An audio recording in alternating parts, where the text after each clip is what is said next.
Xerox announces a breakthrough in office technology.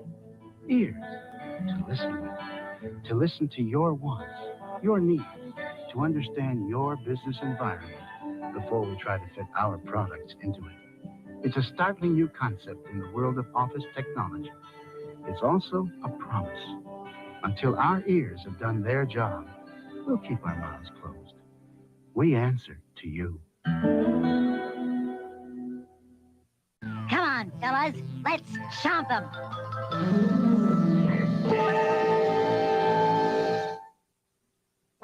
We'll return to Christmas Comes to Pac-Land after these messages. This year, I'm not putting Duracell batteries under the trees. Oh, no! But they play more tapes. Give you more flashes. Oh. My mind's made up. But the toys. Duracell keeps them going up to 6 times longer than regular carbon batteries. They have to go under the tree. Nope. This year, I'm putting Duracell in the stocking. Duracell, a great stocking stuffer. There are times when every woman needs extra protection. The extra protection of Always Plus. The only maxi with wraparound wings that protect panties like nothing else can. And the patented dry weave covering helps lock wetness in the pad below for the cleanest, driest protection. Discover the extra protection you can only get from Wings. Discover Always Plus. Get ready, kids. Wow, look at that. Cruise the 7 seas aboard the Super Sub Nautilus with Captain Mark and his fearless crew. Their mission, protect the world's last frontier. Here come the sharks, and we're right in the middle. There's a diver right outside. We'd better act fast. Take the Nautilus to the surface and stand by, Chris. Fantastic tales in the undersea adventures of Captain Nemo. Global's got it today at 2:30. I got a whole lot of loving for you, yeah, Mr. Submarine. I got a whole lot for you, a whole lot for you. Mr. Sub got loving for you. Mr. Sub got for you, a whole lot for you. Oh yeah, Mr. Submarine. Mr. Sub got loving for you, a whole lot of loving for you. Mr. Sub got loving for you. Oh yeah, Mr. Submarine.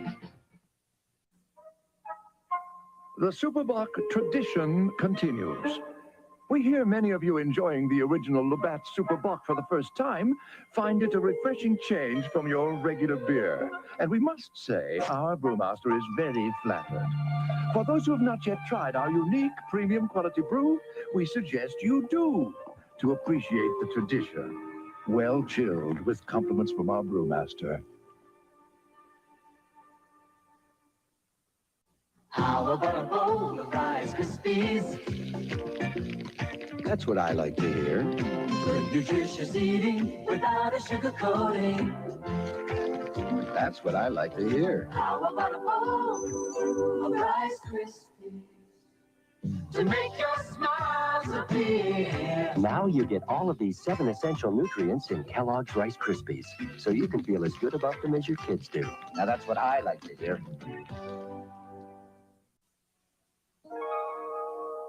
Nestled deep in a horse-drawn calash, you enter a different time, a different Montreal.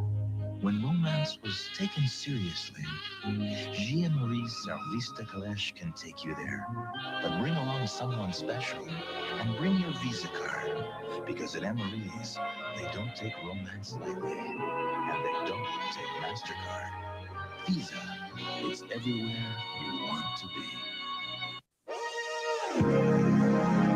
CKCO-TV. Eyes blink, my heart would blink, blink, blink. I never stopped to think when I saw those blue eyes blink. It's polka time, ladies and gentlemen. 30 minutes of lively music. Join Walter Ostanak for Polka Time, Sundays at 6:30 on CKCO TV. At Chrysler, a new focus has emerged.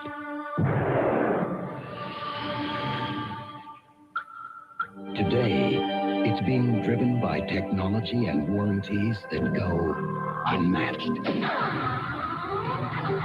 The same will be true tomorrow. It's that simple.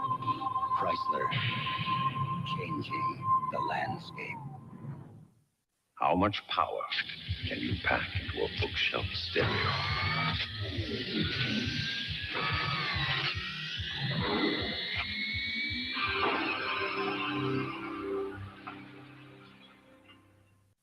Really is hot today. Oh, sure is. Excuse me. May I interest you gentlemen in a refreshing glass of Mott's Clamato? Here on the 14th hole? What a good idea. How? It's easy. I just tapped into the existing plumbing. All I have to do is turn on these taps. Extra spicy out of this one.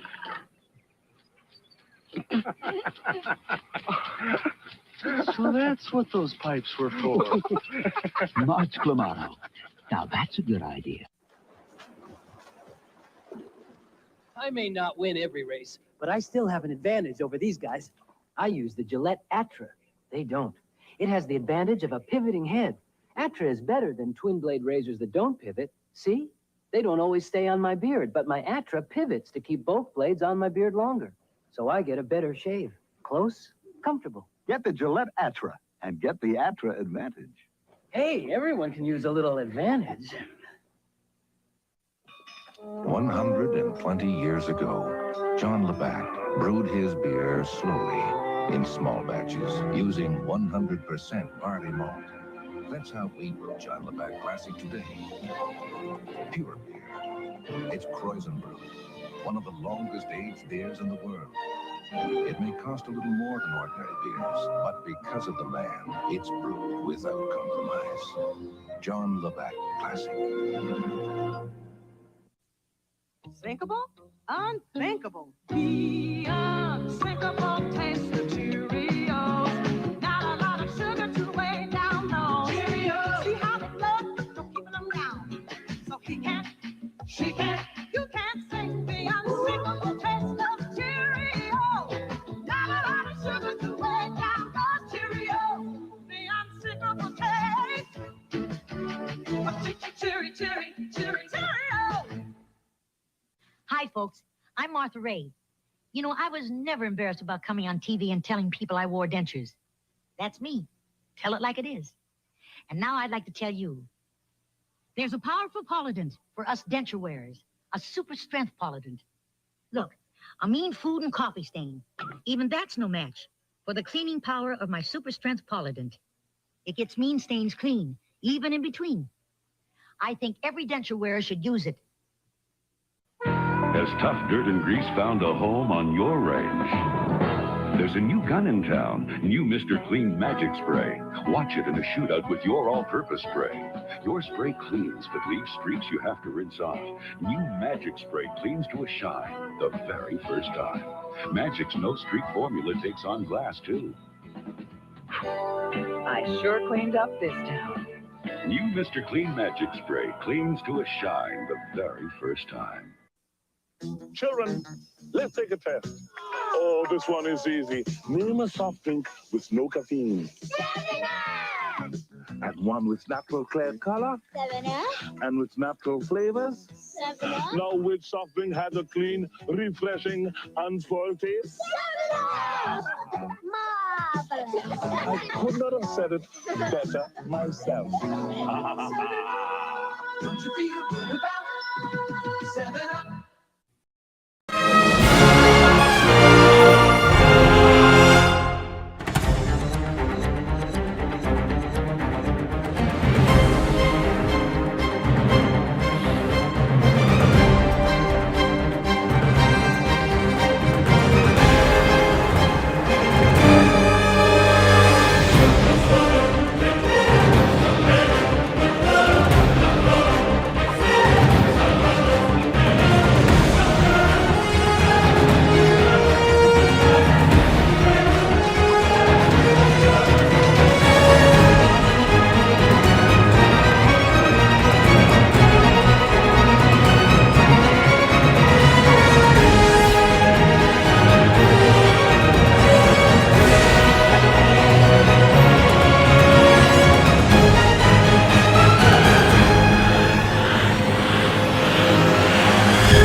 Welcome, everyone. I hope everybody's having a wonderful week so far. It is Tuesday. And I don't know how many of you are in Tennessee, but it is raining constantly. And the rain puts me in a mood, man, like not a good one. I like sunshine. I'd rather it be really hot and sunny, even though I don't like the heat that much. I I love it when it's cool and sunny, but I'll take a hot sunny day over a rainy day any day. So yeah, it's it's annoying. But yeah, so I'm gonna level with you guys. I'm having a little bit of technical issues in regards to what I had planned to do here tonight. I had this whole plan of what I was gonna do, and it's just not kind of letting me do it. So I'm gonna have to kind of improvise.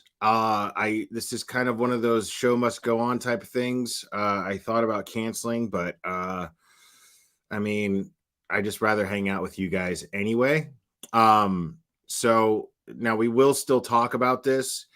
What I had planned on talking about, but unfortunately, I won't get to do it in the form that I had, like I said, originally planned. But the issue that I'm having is I cannot access the actual document through the Illinois court website.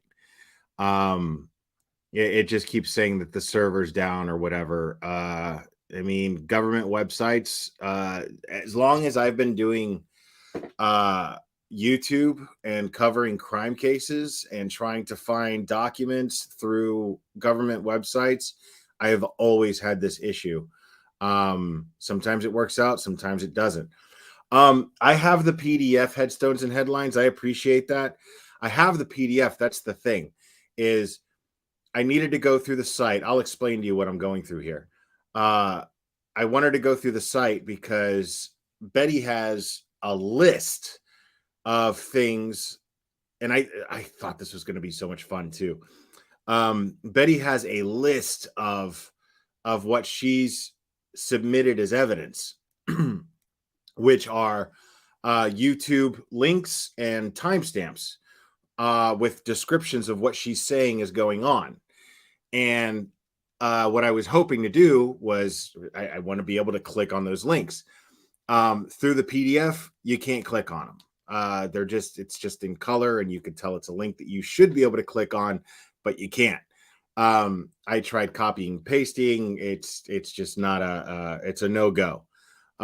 So that's kind of annoying, to say the least. But like I said, we'll do our best to keep ourselves entertained here. And you can't see her, but Panda's actually down here with me for a change. She hasn't been down here with me in a long time, but she just wanted to come down. But she's here. You just can't see her. I need to get like a thing set up for her, which would be fantastic. But that's neither here nor there. Lisa Oldham's, yeah, see, I'm not gonna until I can access the actual website, until I can access the website and I can access that, well, because even still, now that I think about it, if you access the website, it's still going to be a PDF file in the website. That's what you're going to find. Those links I don't think are going to be clickable either. Now that I think about it, even if I were to access the website. Now if there is some way around it, then yeah, you're welcome to share that with me. But unfortunately, what I had planned is not going to happen. But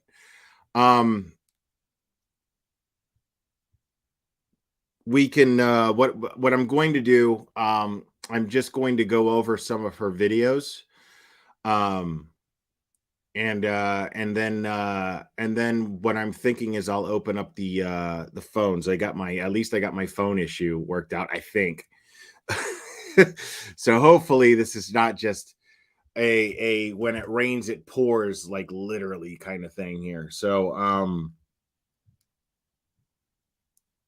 no, they're not titles, they're links. They're links.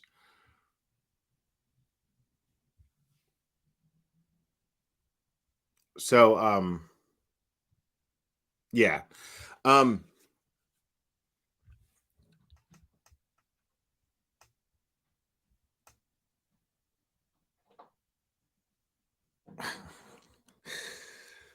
yeah. Betty lucked out. I mean, it's just it's a temporary setback. Um I messaged back and forth briefly with Queen on Twitter earlier today. And she was telling me something about one of the photos that was shared, but I didn't really understand what she was telling me. Um and I asked her if she'd actually been served yet, but I never got a reply. But so as far as I know, uh neither Queen Bee or Heels have been served with these papers for this.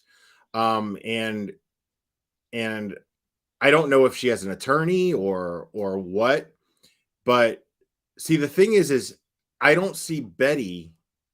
This is the overall thing that we need to keep in mind, folks. The overall thing that I think we need to keep in mind here is lawsuits cost money.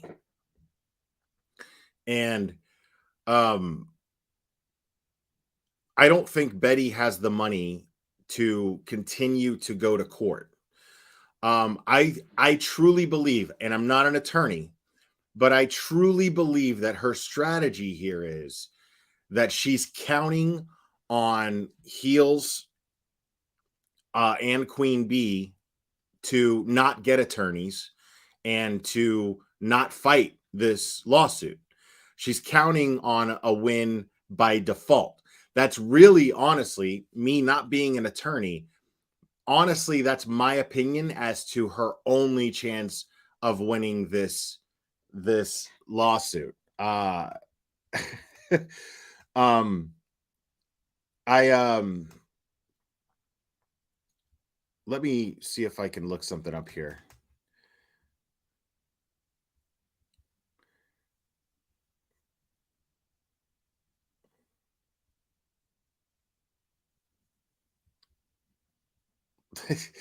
um we all love our blank screen. I thought this was really funny. We'll go over this. And this happened just a couple days ago.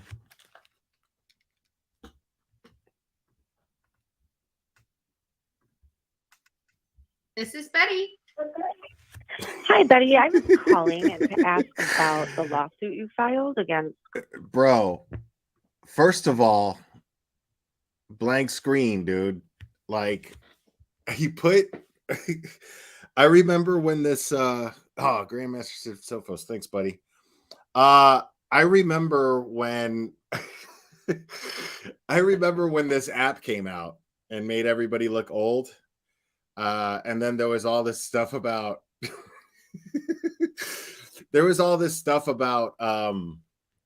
like that's just some way to put your face in a database, and now everybody knows what you look like and they can put a face to your phone, blah blah blah blah. Well, everything is facial recognition on phones now anyway, so who cares? But it was funny at the time. And and I remember playing with this app a lot, and I just took pictures of everything that I had, every person I had on my phone, and just messed with it. I did it from my brother's kids to my coworkers. And Professor Kate, I have to point out, it's exactly what I thought when I saw this. Like, it is exactly what I thought when I saw this. Like, this looks more natural with what I'm hearing coming out of her face. This looks way more natural. Queen Bee. Okay, and you understand it's a legal matter? I wanted to know if it was filed in your state or her state. And She looks like that assistant principal in middle school that you just wish to fucking God that she would just retire already, because she is such a miserable asshole that she just comes to school just to fucking shit all over everyone. Like, that's her life. that's her whole, like, she goes to bed at 8:30 p.m. so that she can be awake at 5 a.m., get her coffee ready, and get stoked. Like, she puts on a fucking brooch and she's like, this is my abusing children brooch. I'm gonna break down their entire self-esteem and make them feel like they're never gonna have any future ever in the world. Like, everybody's had somebody like this. If you're my age, you had somebody like this in your school whose job it is to build you up, but all they do is tear you down and tell you you're gonna be nothing. You're gonna be nothing. This is exactly like the voice. Blank Screen just nailed this. And this is only a minute long and it saddens me. I'm gonna start it over. This is Betty. Hi, Betty. I was calling to ask about the lawsuit you filed against Queen Bee. Okay, and you understand it's a legal matter? I wanted to know if it was filed in your state or her state. And how are you, anyway, just curious, how does anything I have How fucking hateful she is, bro.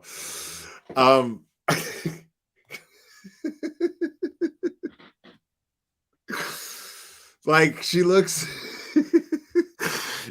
like she's like one of those people that's like really like 58, but the hatred has taken such a toll on their skin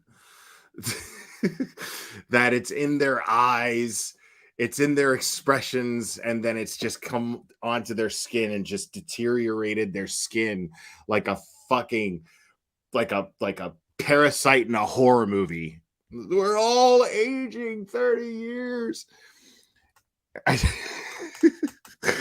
Why didn't she just answer? Like, it's in Illinois. You know what I mean?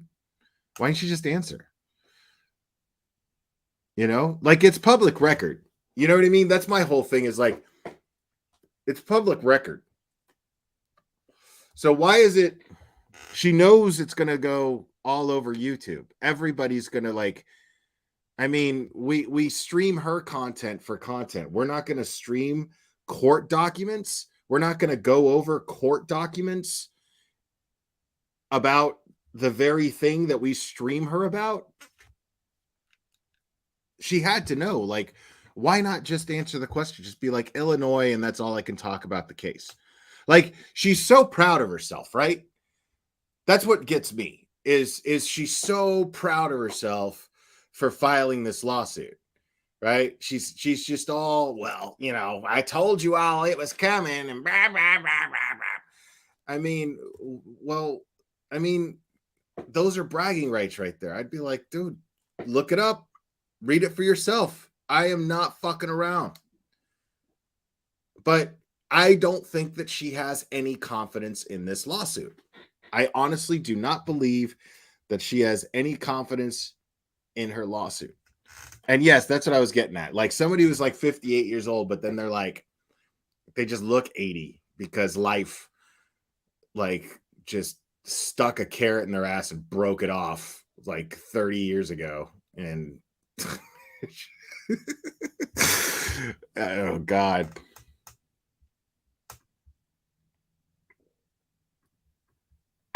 have anything to do with you or have any relevance in your world? And why do you think you're entitled to know any information about it? Well, I mean, it's all over YouTube, and I was just Well, curious. good. Why don't you stay in your lane and mind your own business? It is a legal matter, and it's going to be handled in the courts. Like, she wanted cafeteria duty. You know what I mean? Like, that's the assistant principal that wanted cafeteria duty, always in the cafeteria. If somebody was fucking laughing too hard, or if they're, trading food or whatever, and she's got a fucking walkie-talkie in her hand, and she's like, hey, Buster, slapping people on the hand with the antenna of the walkie-talkie, talking about, keep your hands on your own tray. Keep your hands on your own tray.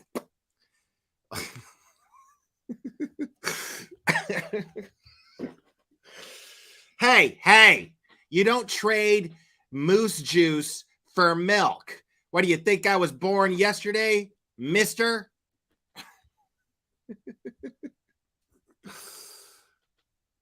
Thank you. So let me just kind of talk about the elephant in the room. Bro, what is she wearing? Like, what? Why is she? Who gets all fucking snazzied up? Like, to do a live stream like that. Like, even, dude, that dress fits the app. It fits the filter. That's exactly the kind of dress that my grandmother would wear if we were making her go to a relative's house for dinner. And it would be like the only nice dress that she owns, because she's fucking like 1,000, and where's she going? You know what I mean? Like, she doesn't need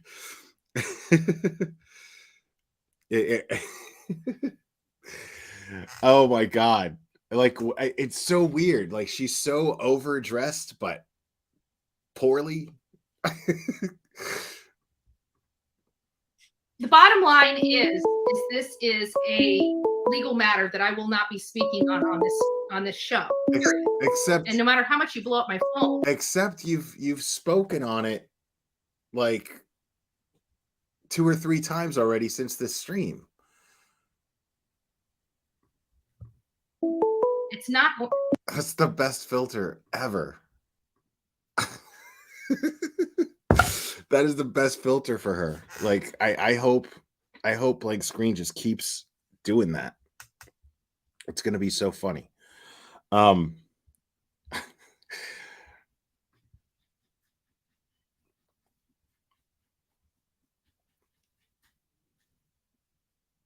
hold on.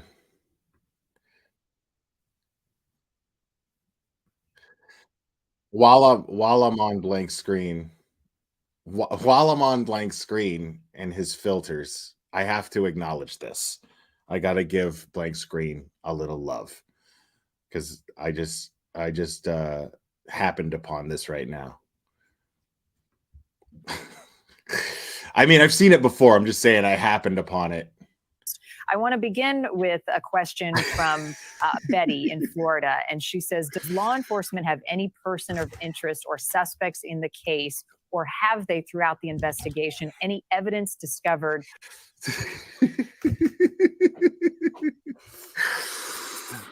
Are y'all thinking what I'm thinking? I get it. It's like it's like the baby gap filter. I get it. It's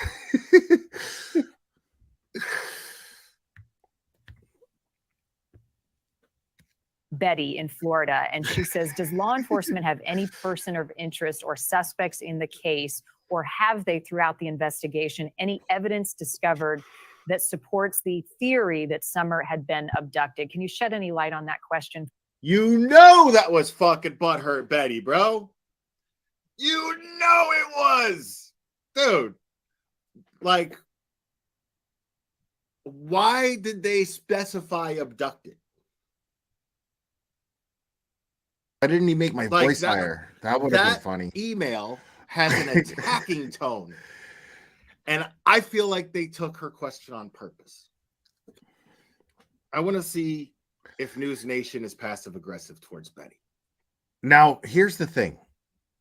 I think, in all seriousness, talking about this thing with the News Nation thing and the Summer Wells thing, I feel like they took that to troll her. Let me explain. Because they answered it honestly, you know? And like, if you remember, that one lady was like, she like, ugh, as soon as she saw from Betty, just the word Betty. Like, like she has officially in Florida, from Florida to Tennessee, Betty among the locals has made the word Betty, the name Betty, synonymous with Karen. It means the same thing. It's just they call it Betty down in Florida now. Guaranteed. Like, it's because you see that reaction. That reporter from Tennessee goes, and this is why I think they trolled her. This is why I think News Nation trolled her. Because I believe that she signed that email Bullhorn Betty. I believe that wholeheartedly.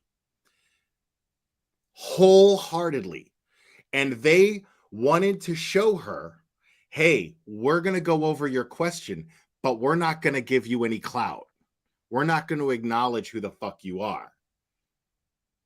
So she's going to get all excited. They know that she's going to get all excited and see, you know what I mean? That, oh my God, they're going over my questions. Oh, where are my new subscribers? Wait, where's the bullhorn? Why isn't it say bullhorn Betty? It just says Betty. It's that was a total fuck you to Bullhorn Betty from News Nation. I feel like they're gonna rise above it, but let's break down the email first. Does law enforcement have any person of interest or suspect? Yeah. Let's get okay.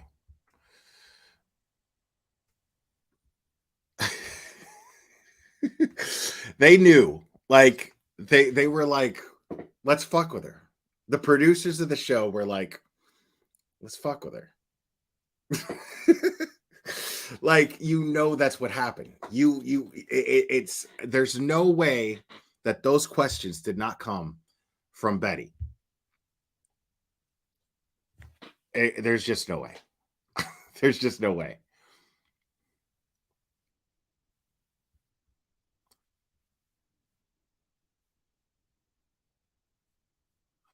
We're gonna do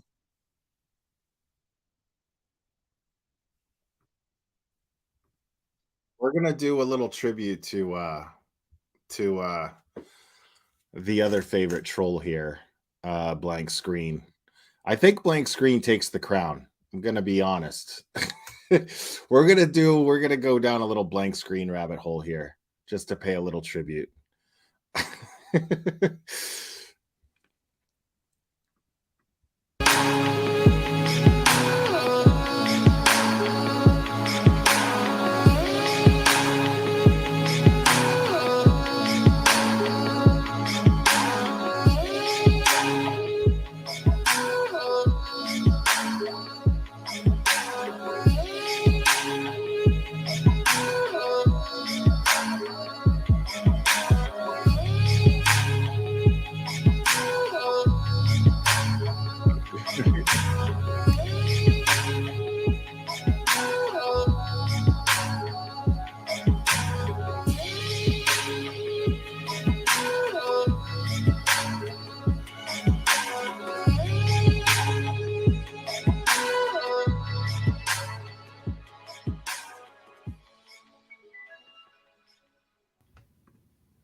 Oops, my bad. Trading. for me. A lot of people don't understand why I'm not really covering Ethan Chapin's family Oh my very much. I God, did a bro. whole story on Ethan Chapin. I actually went out to the area. I went to the Tulip Farm. I went to his high school. We did a very thorough background on Ethan, where he came from, went to his summer jobs. We just had a good understanding of how they lived, how they grew up, where they grew up, everything. And so went out there and took the cameras and got some more information. The reason why I don't show it, the reason why I don't, is because I do respect, but the Chapin family has lost a loved one. They have lost a loved one. But my opinions are so strong on them not going to the trial that I can't cover, because I don't want to be disrespectful to a family that has lost so much, has lost a loved one. So I'm choosing not to cover the Chapins at all, literally at all. I gotta hear that shit one more time. Took the cameras and got some. And I know I went over this before. This is just it takes on a whole new dimension with the filter and the because this filter's a lot more subtle, but the fucked up part is it looks just like Betty, but like if I picture her on a Coke binge on the 4th day. Got some more information. The reason why I don't show it, the reason why I don't, is because I do respect, but the Chapin family has lost a loved one. They have lost a loved one. But my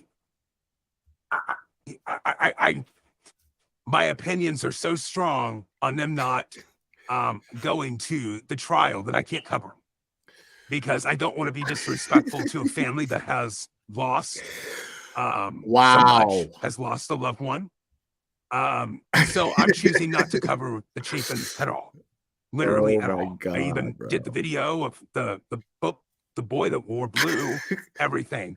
I won't. I'm sorry. I can't. I'm bowing out when it comes to them, and I'm just going to say this.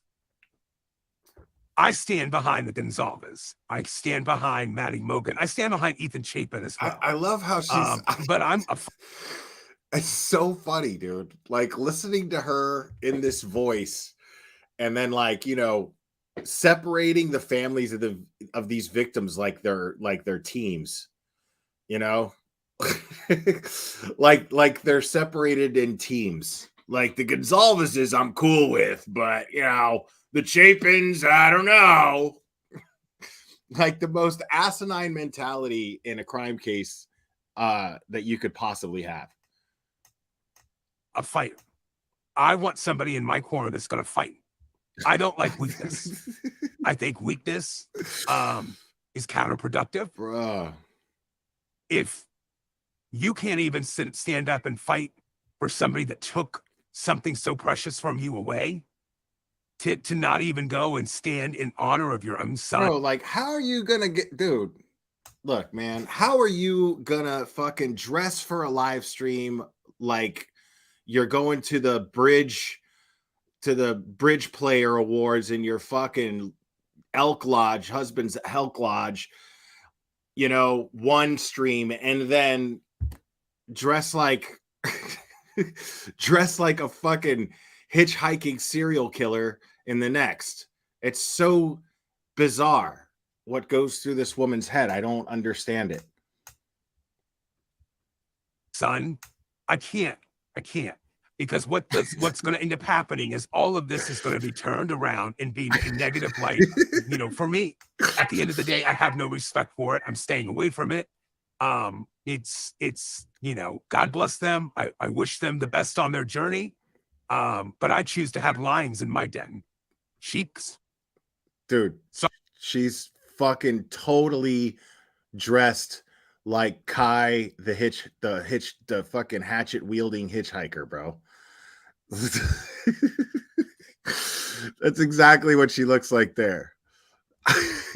Smash, smash, smash.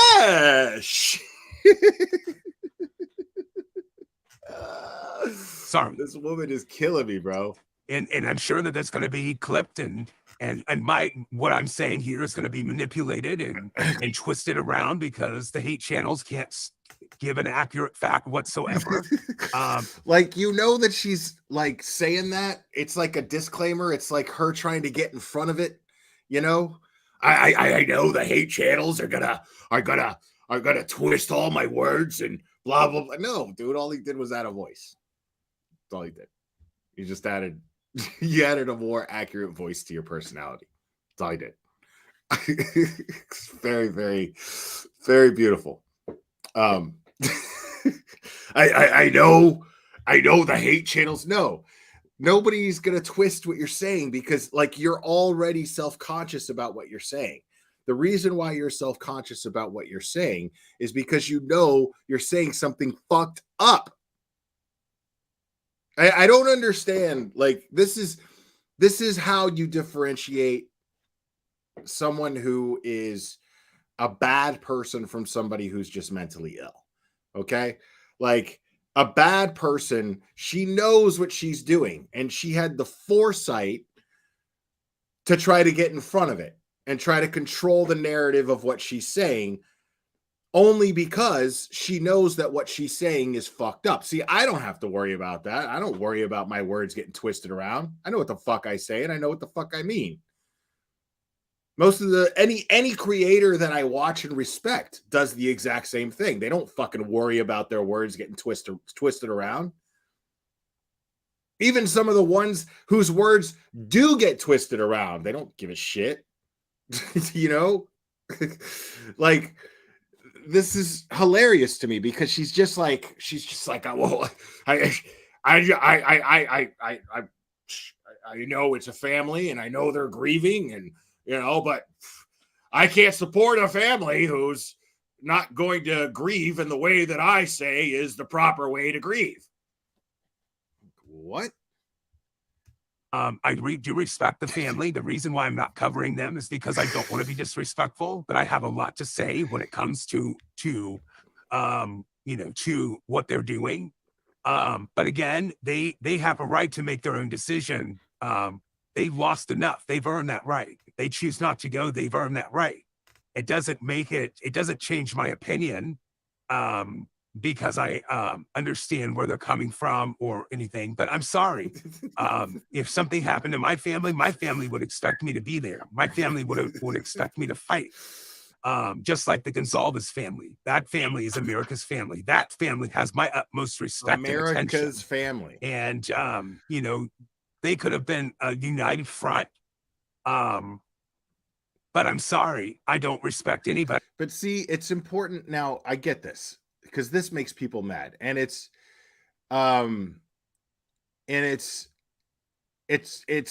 justified.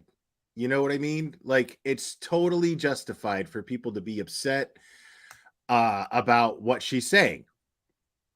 But it's important for channels like Blank Screen, you know, to like make fun and just show that not only is it shitty what she's doing and saying, you know, it's not credible.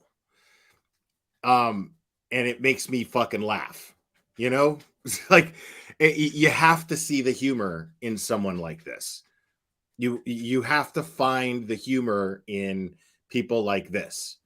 Now, if there was something wrong with her, you know what I mean? Like there's people who have a certain intellectual deficiencies, but they're good-hearted people. You know what I mean? You're not going to make fun of them. But this is somebody who is clearly intellectually deficient, totally delusional, and thinks that she's much more intelligent than everyone else. That mix right there makes it hilarious. The fact that she's a shitty person just makes it easier for us to find the humor in the former two things. You know, so I never look at Betty as a threat to anything until she shows up someplace. when she shows up someplace, that's when I'm like, okay. And I'm not worried about somebody necessarily getting hurt, physically or anything like that. What I'm worried about is her interfering with an ongoing investigation. I worry about her somehow tainting a jury. I worry about her somehow interfering with what could be a trial that could come up, that where she is harassing a suspect, where that suspect could use this stuff. If they have a good enough lawyer, they could find a way to use this stuff in their defense. And maybe it won't be effective, but why do it? Is it worth the victim getting justice? Is it really worth the victim getting justice so that you can get clicks and views and say, oh, well, I told that suspect to their face, the cops aren't doing anything? Like, yeah, they are. Yeah, they are. Like, what are you talking about? I mean, it's just, but, and you can see, I get annoyed with it too, but you got to find the humor in people like this, because what it does is it discredits them. If the only way that this person is a threat to anybody is if she's actually taken seriously, like full-fledged taken seriously, where people are like, oh my God, she needs to be stopped. I mean, stop her in the only realistic way that you can, because she's going to hide behind the First Amendment. She's gonna, file ridiculous lawsuits just for the sake of harassing someone. She's not filing a lawsuit because she thinks she's going to get paid. Think about that for a second. Bullhorn Betty is not filing lawsuits because she thinks that the defendants are going to pay out. She doesn't think she's going to see that money. But what she thinks is that she's going to harass them to the point to where she gets to have some sort of content for the future and say, oh, I took them. Same way when she took Frank to court, Crude AF. She took Frank to court and completely lied about how it went down, and has absolutely violated the terms of the outcome, the terms of the judgment. She's totally violated that time after time since. So, I mean, this is not somebody to really worry about. This is somebody to absolutely fucking clown, because that is exactly what she is. She's a fucking clown. Like, she's not taken seriously by anyone who she thinks takes her seriously, except for the idiots in her chat. But when she shows up to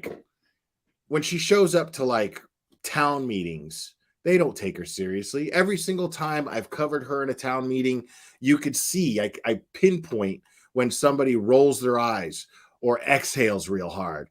Everybody has to mentally prepare themselves for listening to her. Everyone that knows her.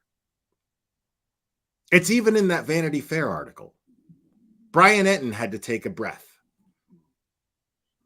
And you didn't even see it. It was written.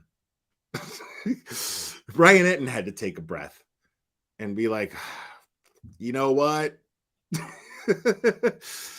Let me choose my words real carefully here.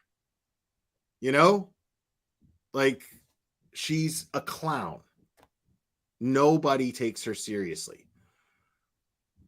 And the day that somebody does take her seriously because she shows up someplace and does something that actually interferes with an investigation, she's going to be charged with a crime for it.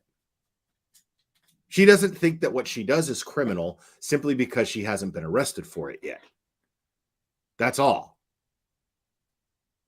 She takes advantage of the fact, subconsciously, because her ego takes over and thinks, well, you know, a part of her that convinces herself that she is doing something good, that she's actually an advocate and she's actually making a difference, that part takes over. But she, underneath that, she knows that the reason why they're not arresting her is because they have bigger fish to fry, and because they don't want to give her any more clout. They don't want to make a story out of it, because the local news media will probably go, oh, a local protester or a local heckler was arrested today in regards to the Leilani Simon case or any other case that she is going to end up doing in the future, doing the same thing. I mean, it's just a matter of time. So nobody here, this is why her lawsuit is laughable, because nobody here is building for that to happen. Nobody here is adding to that. No cops. I'm not tagging cops in my videos. Nobody that I know is tagging cops and saying, hey, you got to take a look at this person. You know what I mean? Now, have people warned law enforcement that she was showing up? Sure. If there's an ongoing investigation, absolutely. If you care about a victim, there's nothing wrong with doing your due diligence as a citizen who wants justice for a fellow citizen, for a peer, to get justice. You wouldn't want to get in the way of that. You wouldn't want anything get in the way of that, and you would absolutely report them the same way that you would report someone for breaking a window in your neighbor's house. You know what I mean? You know, intentionally. Like, you better believe I'll call the cops over something like that. If some rando asshole throws a brick through my neighbor's window and I see it happen, I'm calling the cops. And I'm going to be like, yeah, that motherfucker right there. That fucking dickhead right over there. Yeah, you. I mean, that's what you do.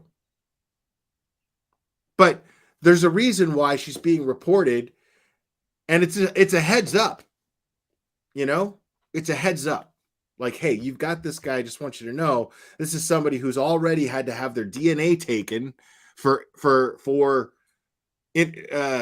touching evidence, potential evidence. Luckily, it wasn't the murder weapon. She thought it was, but picked up a knife with her hands and then turned it in, thinking she was being a hero, not knowing the first fucking thing that they teach you in any ID channel. It doesn't matter. Pick a time of day. Click on ID channel. You're going to see something about DNA on a weapon. Guaranteed. And at no point, this dawns on her. So, of course, when somebody is capable of that, and you know they're about to show up to a potential crime scene, you want to give the cops a heads up. You absolutely want to give the cops a heads up. And if I'm being sued and I go to trial, I'm telling the judge that. It's exactly what I'm going to tell the judge. Because that's one of the complaints in the lawsuit. One of the complaints in her lawsuit is that, oh, well, they've called the authorities where I go to do my work. You know, no, like, of course they did. Look at what you do. My argument against that would be, well, on this occasion, this is her admitting that, because that's out there, I went over it myself. All you have to do is look. But it's her admitting that she picked up a knife, bragging about it, and that they had to take her DNA like she was special. Oh, they took my DNA like a fangirl. It was really weird. It's like, no, what you did was you wasted resources. That's all you did. You interfered with an investigation and you wasted resources. Now they have to use their resources to take your DNA because you were too stupid to not touch something that could be evidence in a crime. I mean, this person is... Oh, I have invited her on panel to talk to her, Windjammer. The invite is there. She will never, ever, ever come on this panel. I guarantee it. She is too scared. of me facing her with her own shit. She will never, ever, ever, because she knows damn well that she cannot justify her actions that she's been called out on, not through logic. She will talk in circles and she will not answer any questions directly, or she will just straight up lie with no regard of the fact that her lies can be disproven.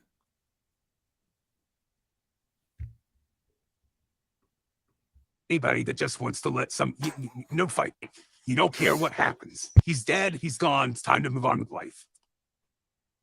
That's basically what she said. He's dead. He's gone. We got 2 other kids to worry about. C'est la vie. Or, I mean, that's how you took it, but he's dead. He's gone. We've got 2 other kids to worry about. Now, if you say it the way that she just said it, it sounds kind of shitty, but it's still justified. The reason why it's still justified is because it's their decision. It's their right to do whatever, to grieve in however they want, to deal with this tragedy in their life and within their family however they see fit. It's absolutely their right to do that. It's not yours. You don't get to do that. You don't get to dictate. So, but also, it seems like a responsible thing to do. I fully approve, even though my approval is not needed or asked for, but I fully approve of that outlook in dealing with this tragedy. We've got 2 other kids to worry about. I'm more worried about how this is affecting my other 2 children. I'm more worried about that rather than going to court and having to look this asshole in the face. There are 3 other families. There are 3 other victims, and those 3 other victims have families, and they are perfectly capable of doing exactly what I would be doing if I was there, and doing exactly what needs to be done in that regard. But we are choosing to stay home and worry about how this tragedy is affecting our other 2 children. And we want to focus on them. Even if it's just for the sake of being grateful that you still have 2 other children to love and care for. Like, what in the world is wrong with that? But she wouldn't know anything about that. She just wouldn't know anything about that. That's the way I heard it. Oh, by the way, we're gonna do something to honor him. So that's why I can't cover him, is because I have such disdain, and the disdain will come across my reporting. It will not be unbiased. It's coming off, them, and because of those reasons, it's coming off right now. How does she not realize that what comes off of her on a constant basis is disdain? Like, it's something she can't shake. It's always there. It's always on her face. It's always in her tone. I don't think I actually looked. Stifler's mom, I've actually looked in my hidden, and I cannot find her in my hidden list. I actually went out of my way to do that, even though I don't do that. But I went out of my way to search. I swear, I have no reason to lie about that.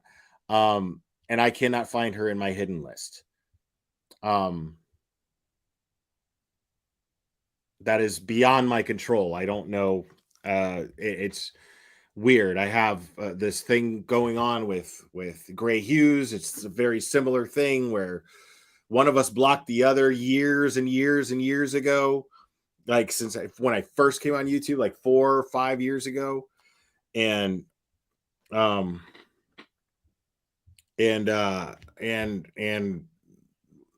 we unblocked each other, and still we can't see each other in chat. I can see him in chat. He can't see me. So yeah, let her know. I mean, I seriously went out of my way to find her in my hidden list, and I could not find her. And I went through it with a fine-tooth comb. I spent at least 30 minutes going through that thing. Went over it like 10 times. I can't cover them. So we'll cover the ones that I can cover. We'll cover Ethan, we'll cover Xana, we'll cover Kaylee, and we'll cover. And of course, I'm going to still, say Ethan's name and stuff because he's part of the case. I just, I got to be very careful because again, this is a family that has lost something, someone. I'll never understand that pain. I'll never understand that. I hope nobody has to understand that pain that they're going through. Agreed, Makeup Mobster. So I respect Agreed. that, and I Absolutely. respect that I understand who I am, and I understand how I analyze things and how I speak on things. And again, I think it's respectful that I just bow out when it comes to them. But I want justice for Ethan. I really do, and I wish them the best on their, scholarship and Ethan's. Okay, so why do you want justice for Ethan when you don't support his family? How can you say that you want both? Or how can you say both things? Better way of putting it. Because the justice for Ethan goes to the family. That's where the justice goes. To the family, to the ones that know him, love him. How could you say that you want justice for him if you're not supportive of them? See, this is the whole point. This is exactly right there. An almost perfect example of someone who does not care about victims. It's almost a perfect example. Because here she is saying, I want justice for Ethan. Ethan's dead. As tragic as it is, but it's a fact. It's the reason why we're talking about it. His life was taken and it's gone. But he's not suffering right now. His family is. So who are you supporting exactly? Ethan? What do you think Ethan would want? So who are you supporting? Like let's think about that for a second. I mean, like I said, Ethan is no longer with us. His future was robbed of him. That is the entire reason why everyone knows his name. So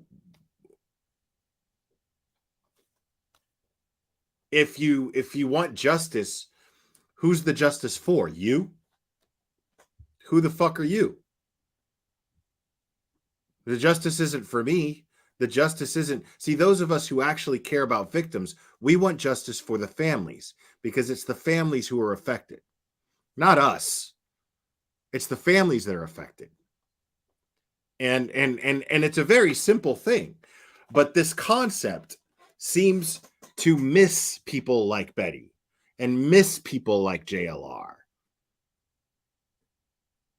and any of the other tragedy pimps that we call out here.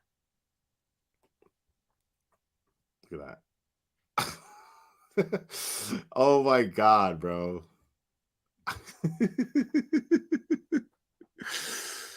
Oh no. Oh, don't start, Will. Don't start. Betty, don't do it. Betty, don't. Oh my God, Betty. Just like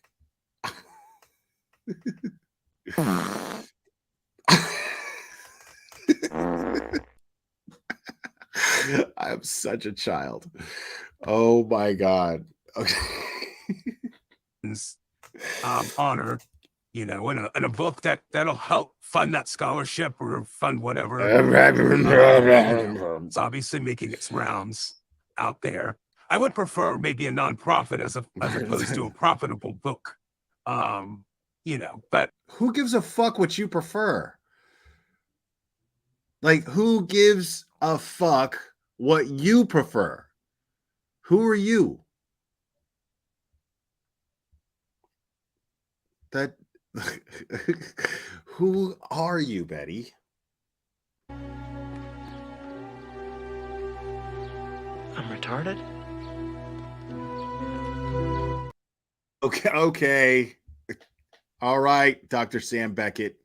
You're a doctor. We expect you to have those us laymen's, we have, more of a reason to use that terminology because we don't have the education you have. Please be professional, Dr. Sam Beckett. But again, I digress. I digress.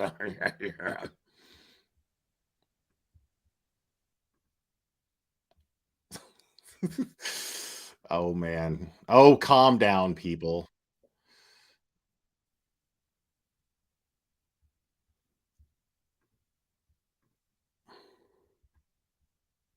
All right. Bro.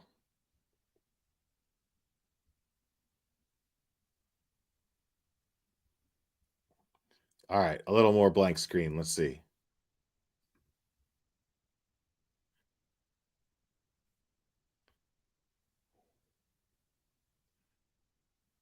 Oh, we just watched that. Oh, this is classic.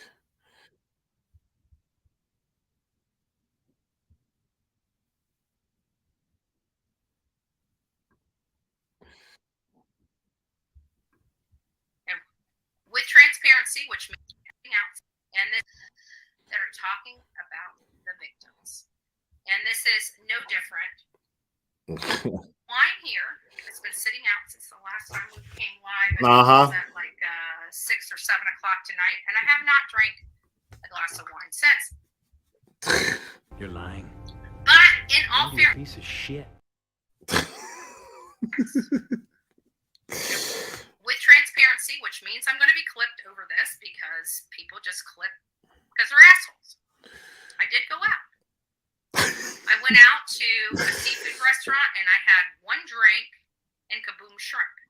My bill was literally under $20. Like literally under $20. Right? And I came home. I have literally been on the road for almost 90 days.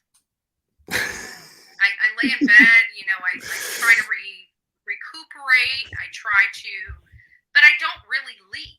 Like tonight was the night that I left, and I actually went up to a local bar, like right down the road.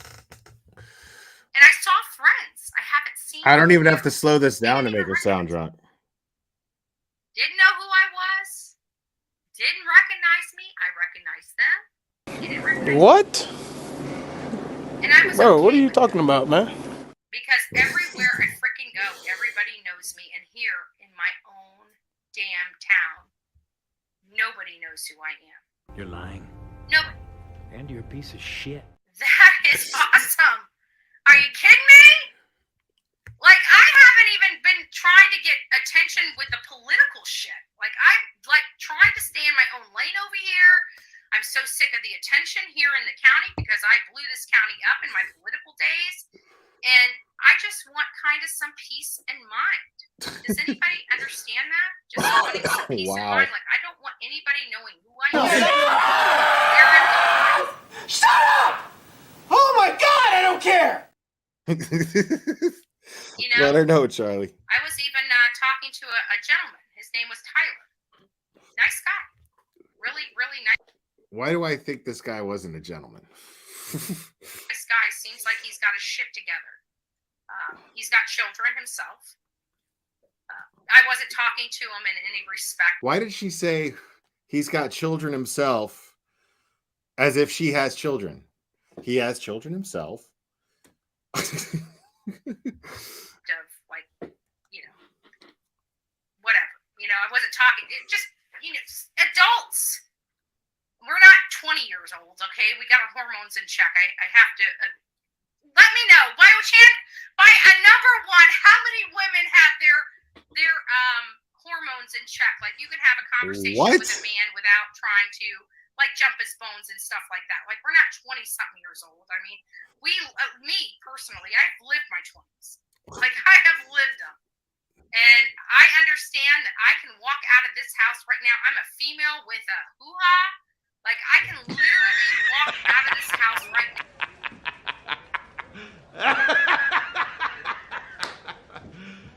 You serious? Now, and go to whatever place I want. I can go to the freaking grocery store and you know, jingle this and have somebody come Oh home. my God, bro. Let's face it, we're women.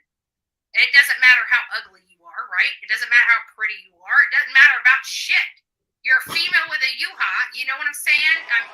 Trust me, you're going to get something. Come on out, you rapist! Wow. Wow. You see what I'm saying? God. Everybody knows that I'm being honest. Even the guys out there, it doesn't matter. You know what? Ugly chicks have been, been getting it since, when was beer invented? Bro. Like. No. Mm-mm. No. Hell no. No. I refuse. No. Right? I mean, seriously. We're women. We got the goods. Wow. Unless you want to be Rosie Palmer and her five sisters every night of the freaking week, you need us. Let's face it.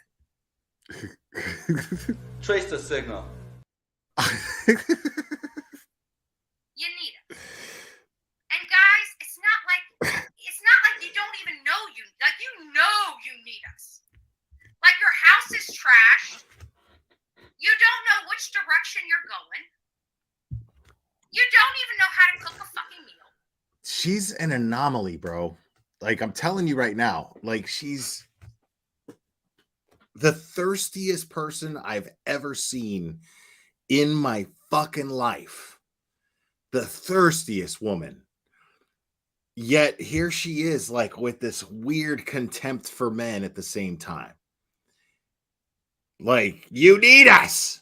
Like, this, she's trying to bully a man. Like, this is she's using, I think I went over this footage before, and I think I said this then. She's using her YouTube channel as like a video dating service from like the 80s or the 90s. It's really, really bizarre. And she's like trying to sell herself to a man right now. And she's doing it like through intimidation. Let's face it. You need us. Your houses are messy. You please take me home. I need a man. You don't know how to balance a checkbook. You know shit. Literally, let's face it, guys. You guys are helpless. Oh my God, the bro. reason why you respect women, well, my kind of woman, is because, one, she would beat the ever-loving shit out of you if you disrespect her. Let's be honest. My kind of woman would be willing to go to jail over disrespect, just saying. I follow the law, though. You're good with me. But I'm just saying, people like me. Right? I mean, it is 2022. We can wear a freaking paper mask and put put fake hair on us and still beat the shit out of you and prove it. Wow. Prove it, bitch.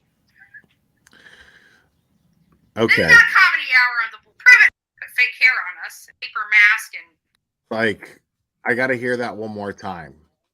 Little Miss, I never hurt anybody. I'm not violent. put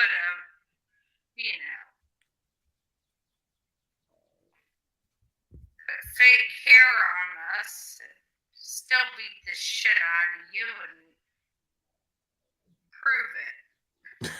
Wow. Prove it, bitch. Prove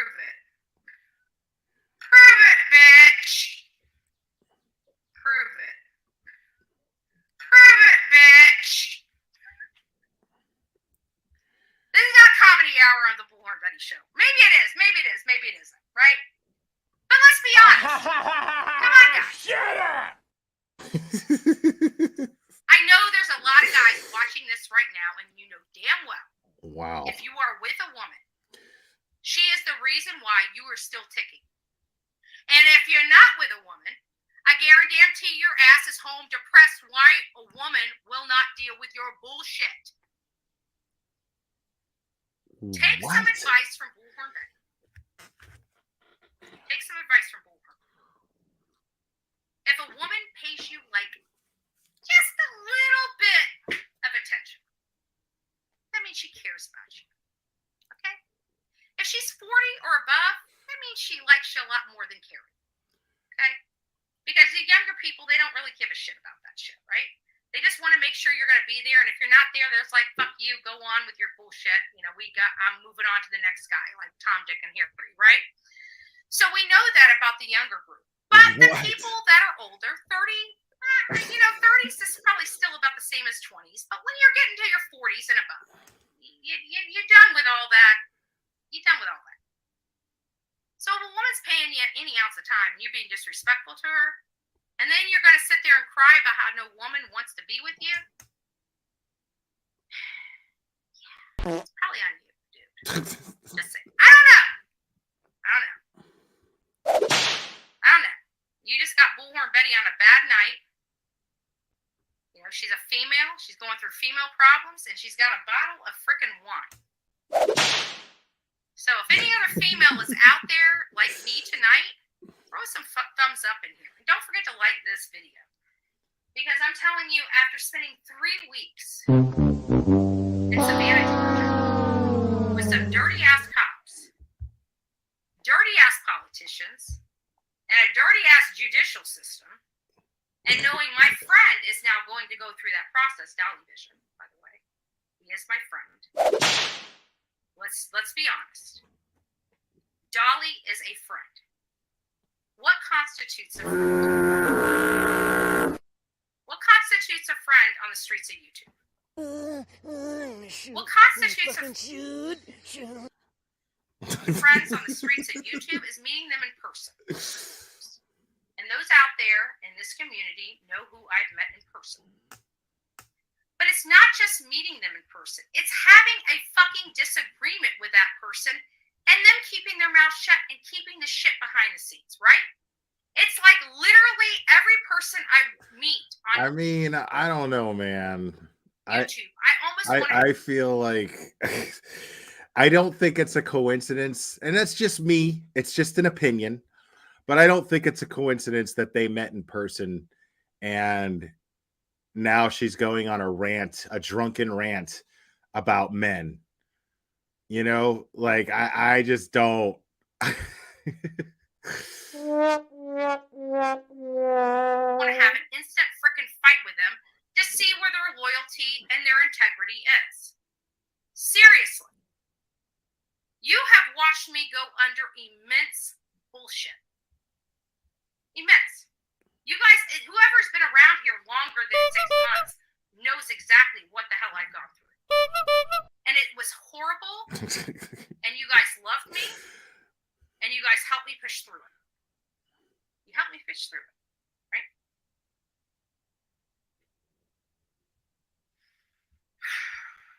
Bruh. Hell is my vape.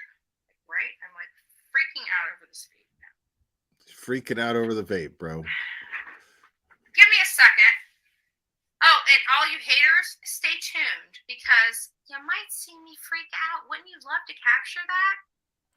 Wouldn't you love to capture me lose my shit? Wow. On YouTube? Would you like me to see me lose my ever-loving shit on YouTube? Stick around. I might just do that. Right? Because you guys got me so flustered, right? You guys have been attacking me so much about my past, which I don't care about, neither does anybody else. But stick around, haters. You might be able to clip this. I'm just saying. You know, I don't know much, but I think you probably should stick around because there may be a lot more to clip. Terrible person, bro. Look at you. Right? Because Stop without it. Get some help. you would literally not get a fucking paycheck this month. So stick around. Stick around for Bullhorn Betty to make sure that you get your paycheck this month. Because I don't have to worry about just my bills. I gotta worry about yours too. Sit still.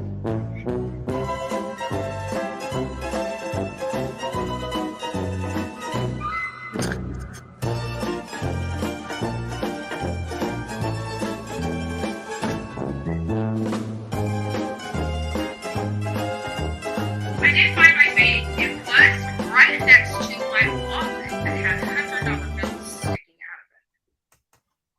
And it's not like those $100 bills. And this is the crazy thing. Thank you, Like Patricia that, Star. that Welcome to nasty Logic. cabbage chick, that tight, tight shirt dude that does nothing but complain about everybody else. By the way, this chick right here is in his own state and has not even sponsored one flyer for this child. He has not sponsored one banner for this child in his own state. In his own state, yes. Shots fired.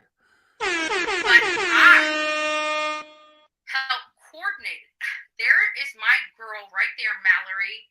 House of Williams is in the house. God bless you, girl. You know everything I'm saying is true. And I have to be honest with you, Mallory. I have to be honest with you because I don't lie. I lie sometimes. I shouldn't say I lie. I omit certain things if it's not directly asked. I will never ever lie because I'm to the age that I don't really give a fuck what anybody says about me or does with me. So if you ask me point blank, so and so, so and so, so and so, I would either tell you I'm not answering that question. Right? That is a choice. And a grown adult. That's none of your fucking business. Or I would tell you. But if I'm going to tell you, I'm going to tell you. Now, the sneaky thing that Bullhorn Betty does is depending on what comes out of my mouth and what my motivation is, I may omit certain facts. But I'm not law enforcement. And I'm not saying it under oath. Wow. Let's be honest. Wow. Right? I'm here. I'm spending thousands of dollars to go. If I want to do something my way, I will do it. And I expect my audience to embrace it. Right? I didn't say they have to agree with it. I'm just saying they have to embrace it. We need Olivia and Dolly. Julie, are you kidding me? We need more than that. We need more than that. Like, I really, truly believe that we push that police department to its brink. They didn't know whether they were coming or going, and they were doing everything wrong. Why the fuck you lying? They're about to get themselves in a big lawsuit, but by the grace of God, I am not that much of an asshole, but I will be. Absolutely will be that much of an asshole because I am a true professional, and whether people want to dog my profession or not, I am legit media. Thank you, Calamity Jade. And they blocked me from. He said she's legit media. Not too long ago, that hoo-ha was blushing and going wild for a certain tight shirt. You. Oh my God, bro. Like, dude, all I got to say about that is No. Wait.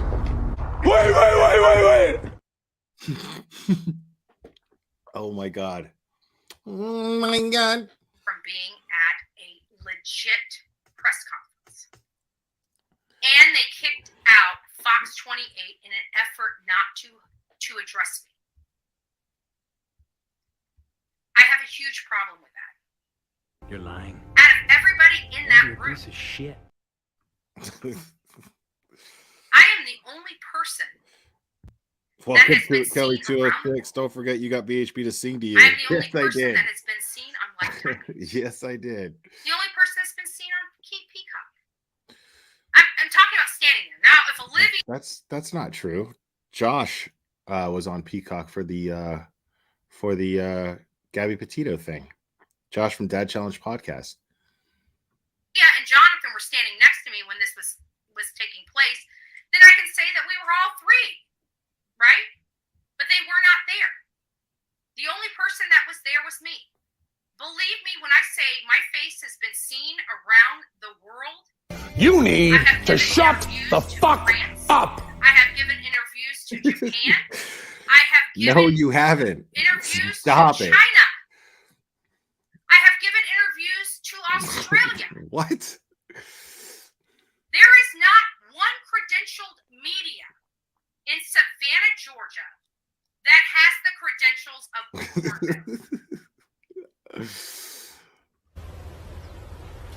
Wait a minute. Who are you? And then put Marissa up there. People want to dog my girl Marissa. Listen, she's a sister from another mister. I don't care if we get in the biggest brawl in the fucking history. Oh shit, I'm sorry. I swear her a C, a B, an A, whatever other letter in the world. She is my sister from another mister, and if you know anything about sisters, you don't get into a fight. It is just best to keep your mouth shut. I don't ever foresee me and Marissa ever getting into another fight. You know what? We had our little tiff. It's done. It's over with. We know where each other stands. We know each other as a person. We embrace each other as a person. We support each other as that person. And we propel that person as the person. Even through all of the fights me and Marissa have and have had, I've always carried her pen. This is a valued piece of me. It shows the people the importance that she has in my life, even when we're not getting along. You know what that's called? It's called fucking integrity. That's what it's called. Wow. Could I have come out and just said horrible things about Marissa and done the let's be honest, she could have came out and said a hell of a lot worse than she said about me, right? No offense, but you are a stupid asshole. She gave me $600 for that trip, or $300 for that trip, or whatever she gave me or donated to me, or I think it was $600 between me and Olivia. I don't know. It may have been $600. I don't remember. You give me a tip like that, you call me a fucking cunt every single day of your life. Right? But it doesn't change the fact that she was out there with us. It doesn't change the fact that she hates freaking gators, snakes, and everything freaking else, but she was out there in the freaking woods with us. You're entitled to What the fuck are you talking about? And when push came to shove, she got a mouth from the freaking south. She's my girl. What the fuck are you talking And if about? anybody has a problem with that, I don't give a fuck. At this point, I don't care. Like a year ago, I may have been worried about my numbers, my stats, and I don't give a shit anymore. Like, I don't care. You like me or you don't, baby. What you see is what you get. If you hate it, tune it out. If you love it, turn it up. That's how we roll. Shut up! Oh my god, I don't care! Vitriol and hate you have for me, there ain't no other bitch out there fighting for these children like I will fight for these children. I have gone up against a freaking police chief that is corrupt as hell and would rather throw us in jail than the person that hurt a 20-month-old child, and I don't care. I don't want peace. I want problems, always! Because I know if I go inside that jail, you guys are on the outside of it. And there is nothing anybody in Savannah County can do to stop me. What's the worst thing that can happen? I go to jail? Or what? Protesting that the police chief won't arrest a woman that's done heinous crimes to a child? If that's what I gotta go to jail for, outsmart me because I'm a moron.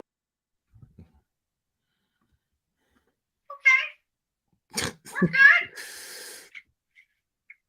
I guarantee you that would be one charge that every person on the internet would forgive me for.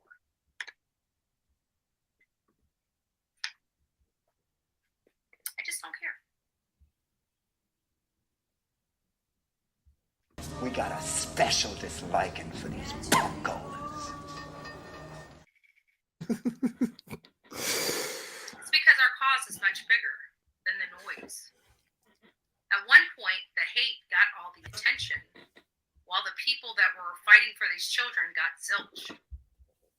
Now you're finding the tides are turning because people are sick and tired of hearing people bitch about the people that are actually doing something for these children, while the people that are bitching do literally nothing. Who gives a rat's ass about these people bitching? Like, right? Like, I'm sure that every person, we have almost 1,000 people in this chat, I'm sure that every 1,000 person in this chat could literally build a channel on bitching. How hard is that? How hard is that?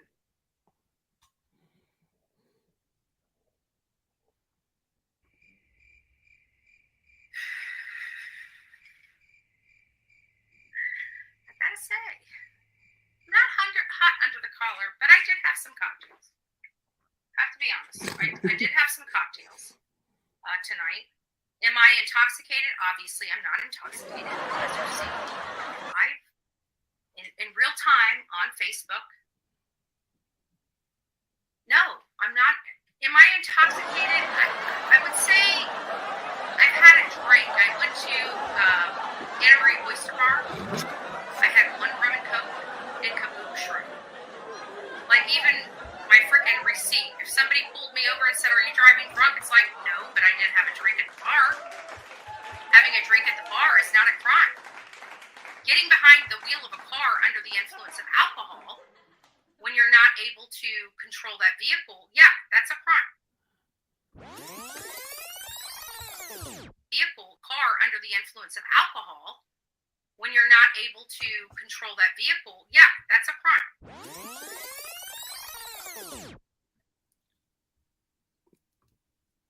Why did I go to the bar tonight? Why did I have a rum and coke? Could I have had a rum and coke here? I could have, but I don't have rum. I mean, I do have vodka. I could have had a vodka and coke, vodka and Diet Coke, vodka and Coke Zero, vodka with Dr. Pepper. I could have made something work here. Why did I go out? Because I needed to get out of this freaking house.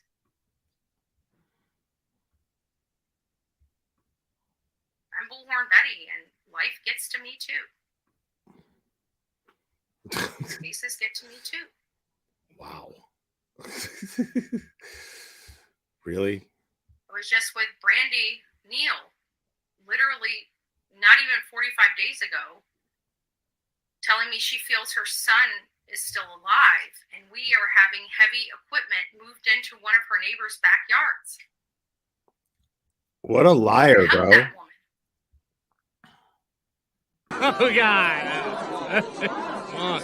People on YouTube that never leave the seat of their office or their studio or whatever they want to call it, whether they bash me or not, they will never get those experiences.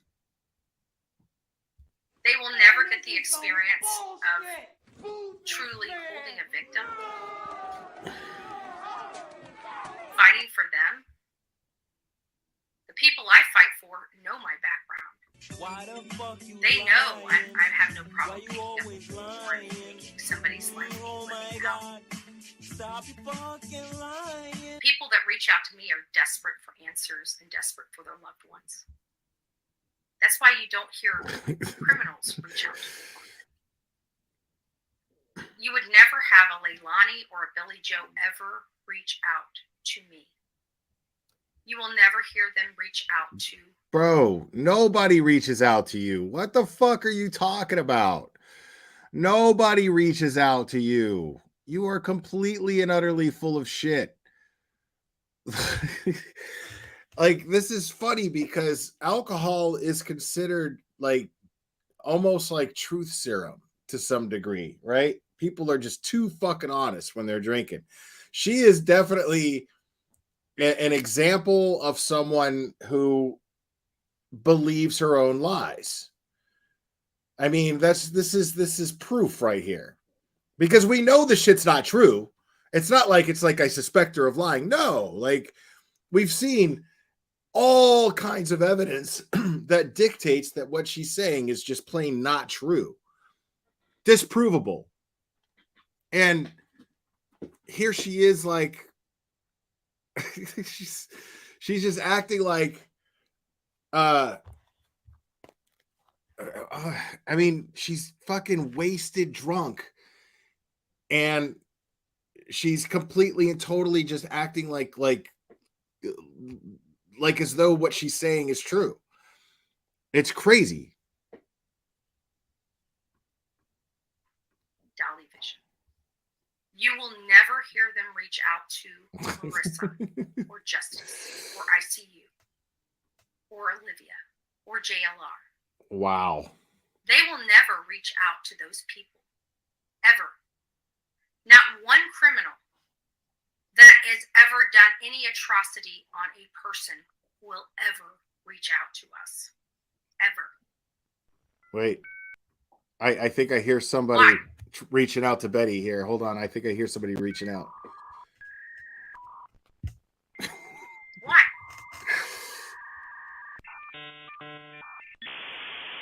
Get it, Betty. I'm so angry tonight. Like, even the wine I've drank, like I had a drink down at the Anna Marie Oyster Bar. I had another one drink at whatever the hell I went. It's right down Oh my God, bro. Tommy Knockers or whatever. Beautiful people, by the way. Beautiful people. But why? Why do you think that these people I wish. would never reach out to us? Betty, you are as hot as the work party in Stone, Northern Michigan during a blizzard and a Am I that hot? Do I need to drink more often? Is that what makes me hot? Am I appealing because, like, you know, like wine makes me a little flush. Like I could probably put down a 12-pack of beer and walk straight, talk straight. You would never even know I was drinking. But give me some wine, 1 or 2 glasses, and I'm done. Like done. Which reminds me, I need a glass. What the fuck are you talking about? Oh, yeah, we gotta wait for her to come back. Looks like.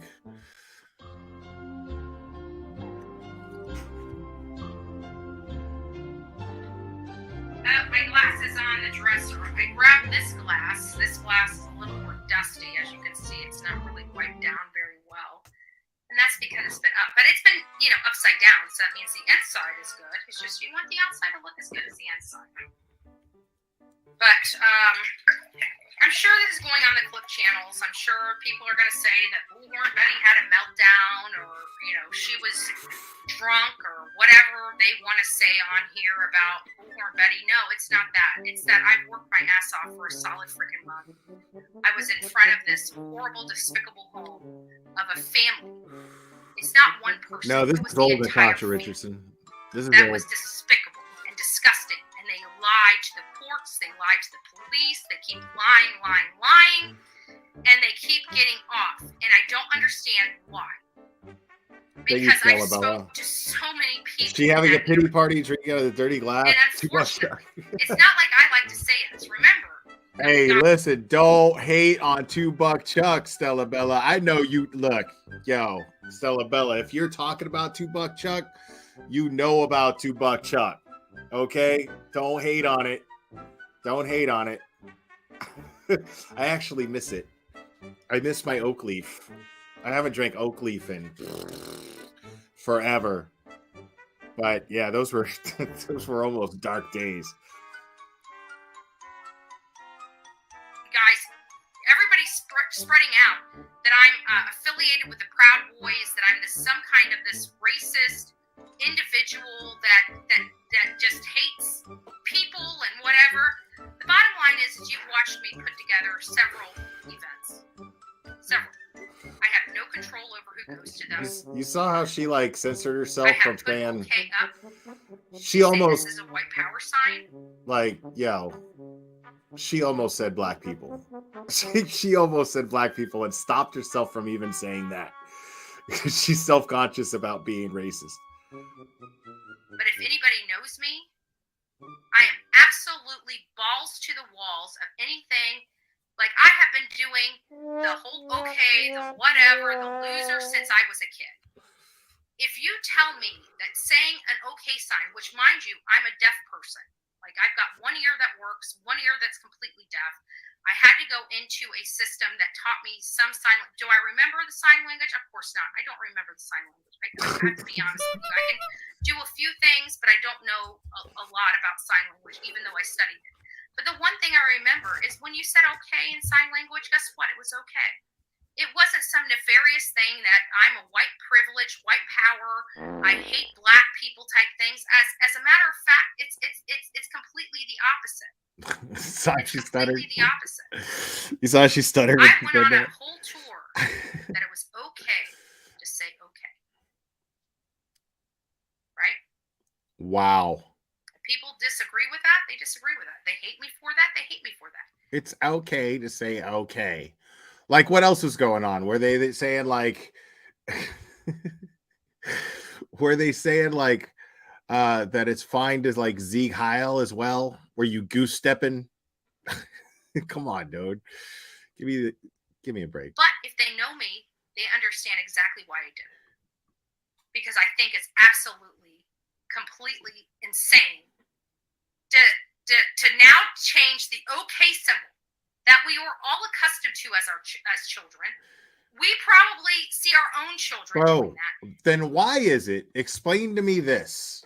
Why is it that only white people at Trump rallies who are clearly racist, not all of them, but the ones that are clearly racist say white power and do this?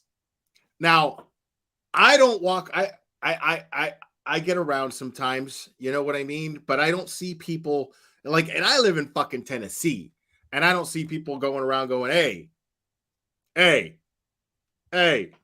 That doesn't happen. That happens at Trump rallies amongst a certain group of people for a reason. Now, I want to be clear. I'm not saying that Trump supporters are racist. That's not what I'm saying. I know plenty of really good people who are Trump supporters. There's plenty of Trump supporters in my chat, and anybody, I've said this before, whatever your political views are, you are welcome in my chat as long as you are respectful to each other. But we don't get into a political debate in my chat, please, because it's not going to go anywhere and it's just disruptive. But you are welcome to your opinions here. Anybody with any opinion, no matter what political view you have, you're welcome here. Now, if you have a really far right or really far left view, and you say it in my chat, whatever happens in my chat happens. If somebody says something to you, you had it coming. But you're still welcome here. You're welcome to voice your opinion. That's fine. Just be ready to get criticism for it if you start that. But like I said, I'd appreciate it if you just refrained, simply because it can be disruptive. But the fact is, let's just be honest. It's like, let's face it, chances are, and I think this is fair too, chances are that if you see someone now, especially in the South, wearing a mask in a public place, they're probably a liberal. I mean, am I wrong? You know what I mean? But there's a certain group that just, for some reason, all happen to be white at Trump rallies who do this okay thing which we've gone over this before. I Googled it on a live stream when we got pictures of Betty. When I first started talking about Betty, it was that far, where I went over, we saw her in a video where somebody was like, white power, as they were doing that, and she was throwing up the sign. She didn't say white power, but the person she was kicking it with clearly did. And I Googled it. I Googled, what is the sign for white power? That's what I Googled. I could do it right now. What is the sign for white power? And then all I saw were just finger symbols like this. Just images of this. W. P. I mean, come on. It's like right there. It's right there. It doesn't mean okay at a Trump rally. Chances are. I'm not saying somebody might not be at a Trump, which I'm not saying somebody could be at a Trump rally and you know, somebody says, hey, get me 2 beers instead of 1. And then that person goes, okay. You know, I'm not saying that doesn't happen, and it's not used in that context either. But I'm saying chances are, if this is being thrown around at a Trump rally, chances are that it's white power. Just saying.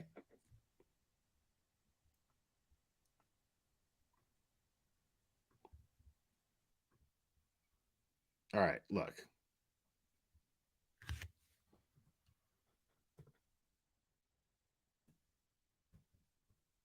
White power hand gesture.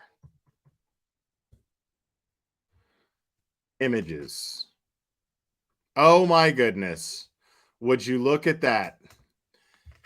White power hand gestures right there at the top. Oh my goodness. Shocking. What a surprise. I mean, Betty, I don't understand who you're trying to fool. I don't know if they serve beer at Trump rallies. I would assume there's a lot of Bud Light. Maybe not now, but maybe not now. But Betty, come on. It says so right there at the top. I just Googled it live. White power hand gesture. Boom. There it is. Let's scroll. Look at that. Maybe we'll see a picture of Betty. Sorry, Betty, you're not that famous.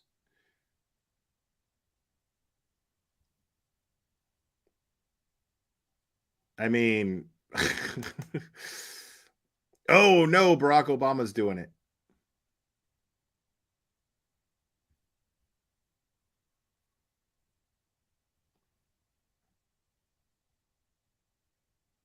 I mean, people. People. All right.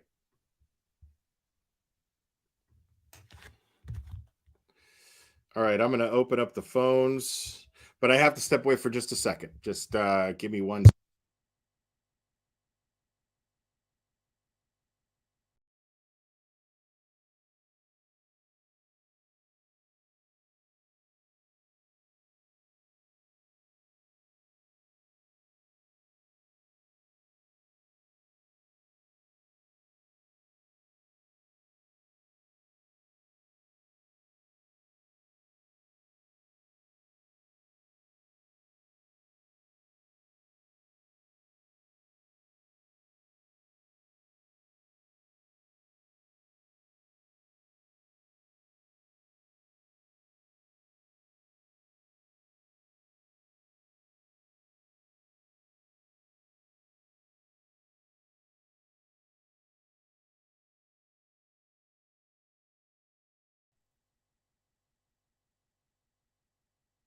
Okay.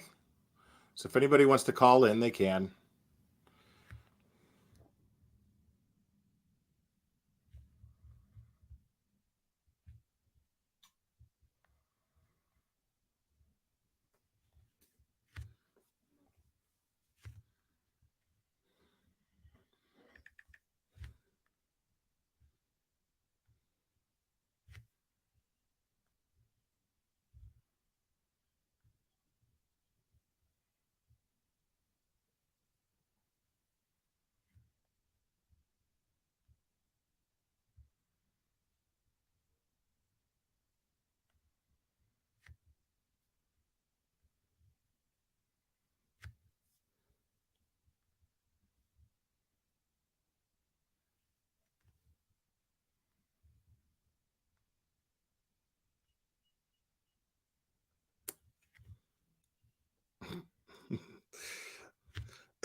sorry guys. I'm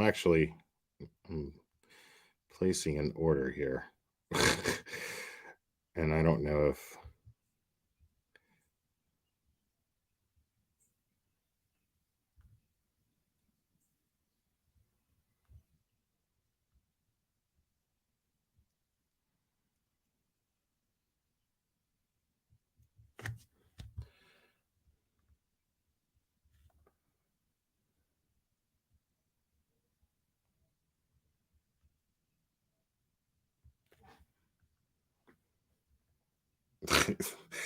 do what now? T-shirt for food?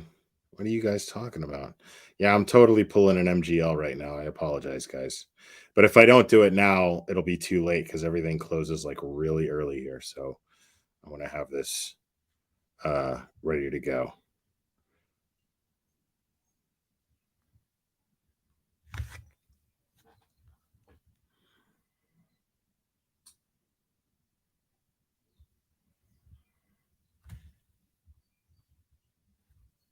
Oh my God, that's so annoying.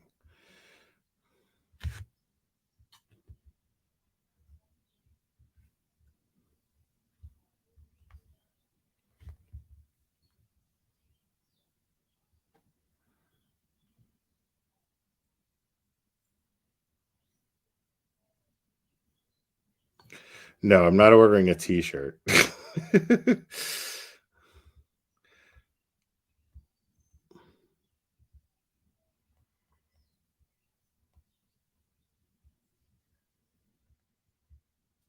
Oh shit. That's not good.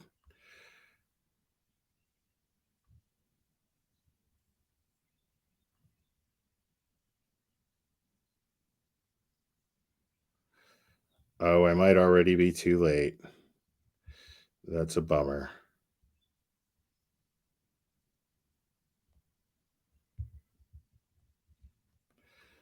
Oh well, all right. So nobody wants to call in?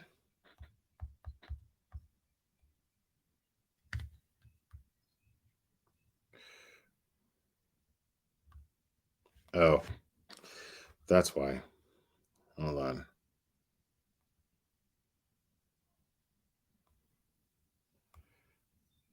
Okay. Should be able to call in now.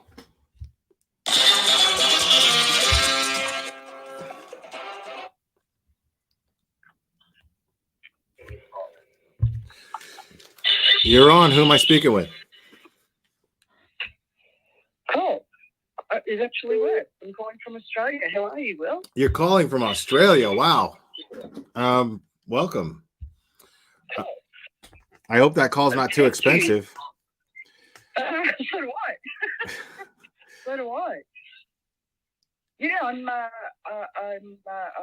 regular watcher of your show, and yeah, Betty's pretty crazy. She's pretty out there. Yeah. What's your name? I'm Social Butterfly. Social Butterfly. Okay. Yeah. So yeah, I was quite surprised to hear her telling people to mind her own business when it comes to this suing stuff. When she's all up in everyone's business. Right. Yeah. I mean, it's a testament to her hypocrisy, but it's also a testament to just her ignorance. You know, I mean, she had to know that people were going to find this. You know what I mean? Like, exactly. If you're going to brag about a lawsuit, people are going to, I mean, it's public record. People are going to find the documents. Yeah, and I mean, isn't that what she does all the time? She does, you know, she's looking up public records and bringing out all these documents. All the time. I mean, the thing is we all do it. She does it to dox people, but we all do it. You know what I mean? This is the crime community. We do that. We look up if there's an affidavit, we try to find that record. You know, if there's a lawsuit, we try to find that too. Exactly. Well, I won't talk too long in case it's costing me a fortune. But yeah, I really enjoy your show, and yeah, I'm a huge fan and supporter of you, Will. I appreciate that. Thank you so much, Social Butterfly. Okay, see you later. All right, you too.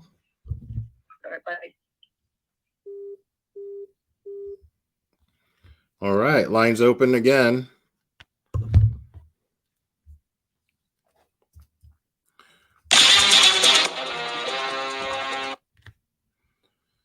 You're on. Who am I speaking with?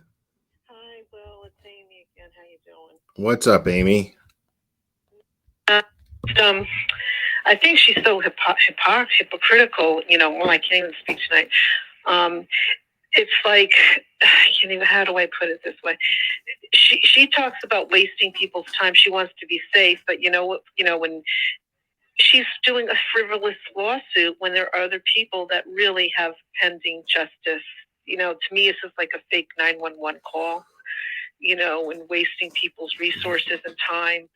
And it could really get someone, to have a delay in what they want for justice. Well, that's an excellent point, because that's exactly why JLR was charged with the crime for doing the same thing, for not having any grounds to sue anybody. And I mean, she's not doing it, oh, Panda's snoring. She's not doing it to the level that JLR was, where she's doing it she's just throwing lawsuits around.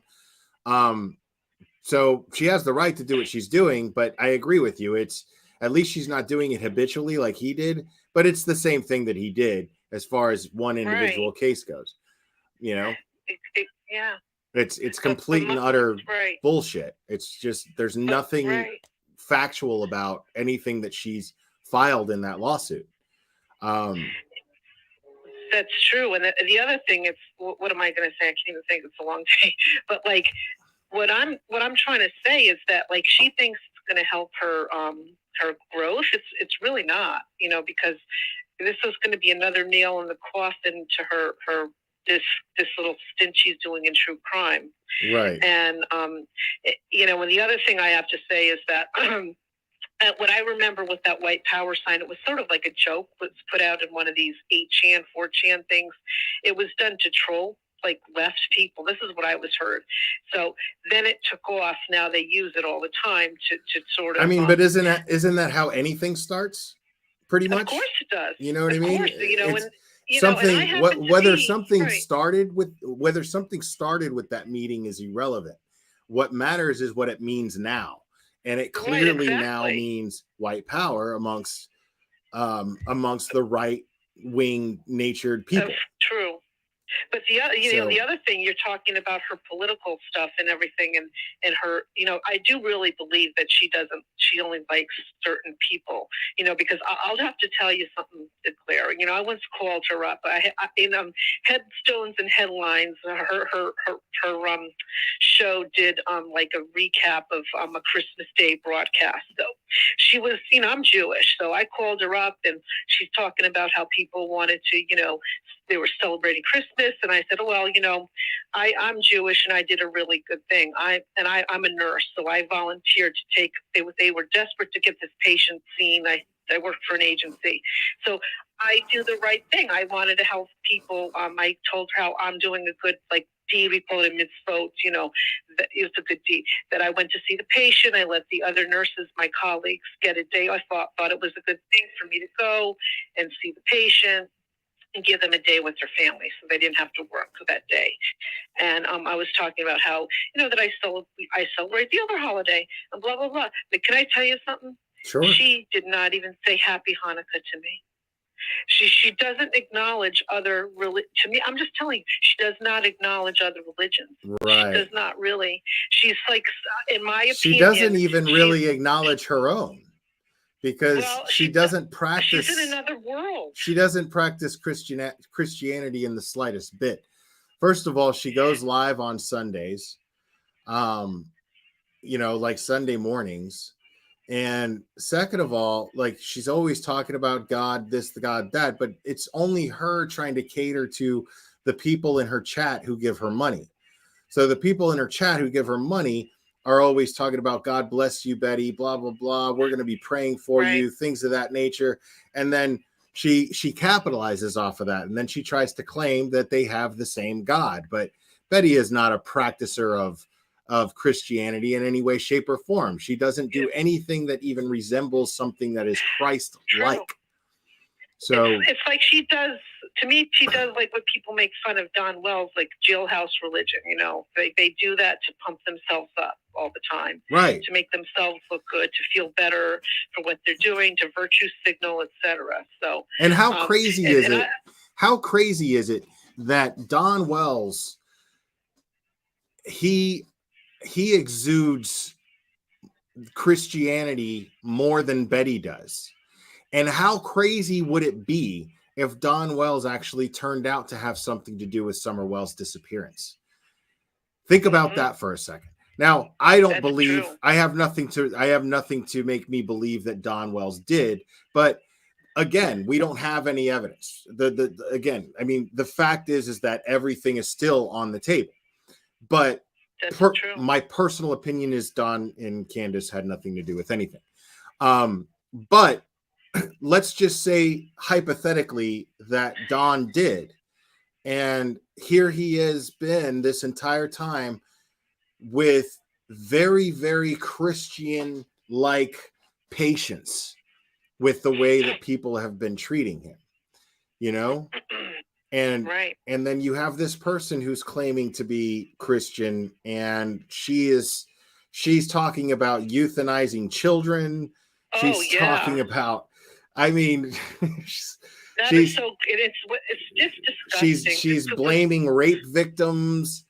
I mean, she's just all over the place. It's terrible, you know, and just talk about that with the Wells. I just, to be quite honest with you, I cannot watch any more Wells streams. I don't know what to think about it. It's just like another soap opera. I agree. I think it's distasteful. I got disgusted with this stupid thing that Justice for All did today. I saw this. I just see the notification. I saw something come up in my feed about it. I'm like, I'm telling you, I gotta chill out. Now it's over the top. I gotta chill out for like, and I did that recently where I gotta chill out for like a week or so and just stay the fuck like from live streaming at least.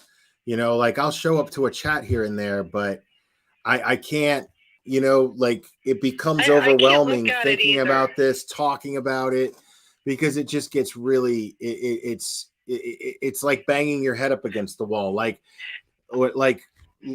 I wake up today with somebody sending me a link to someone basically swatting Candace and Don. I don't know if you know about that. You know what I mean? And it was. You know what? I'm sorry. I'm sorry to interrupt. You talk about wasting people's resources. What if there was something in that town going on, that someone needed a CPR, that a woman was giving birth, or someone was getting a real break-in? You know what I mean, to their house, and something could have happened to that person because they took those police away from the people that really needed them. It's so egregious. No, and it was really crazy too, because you know Don was asleep. This is the thing. Candace was on a panel with on some channel that had the word tea in it, I think.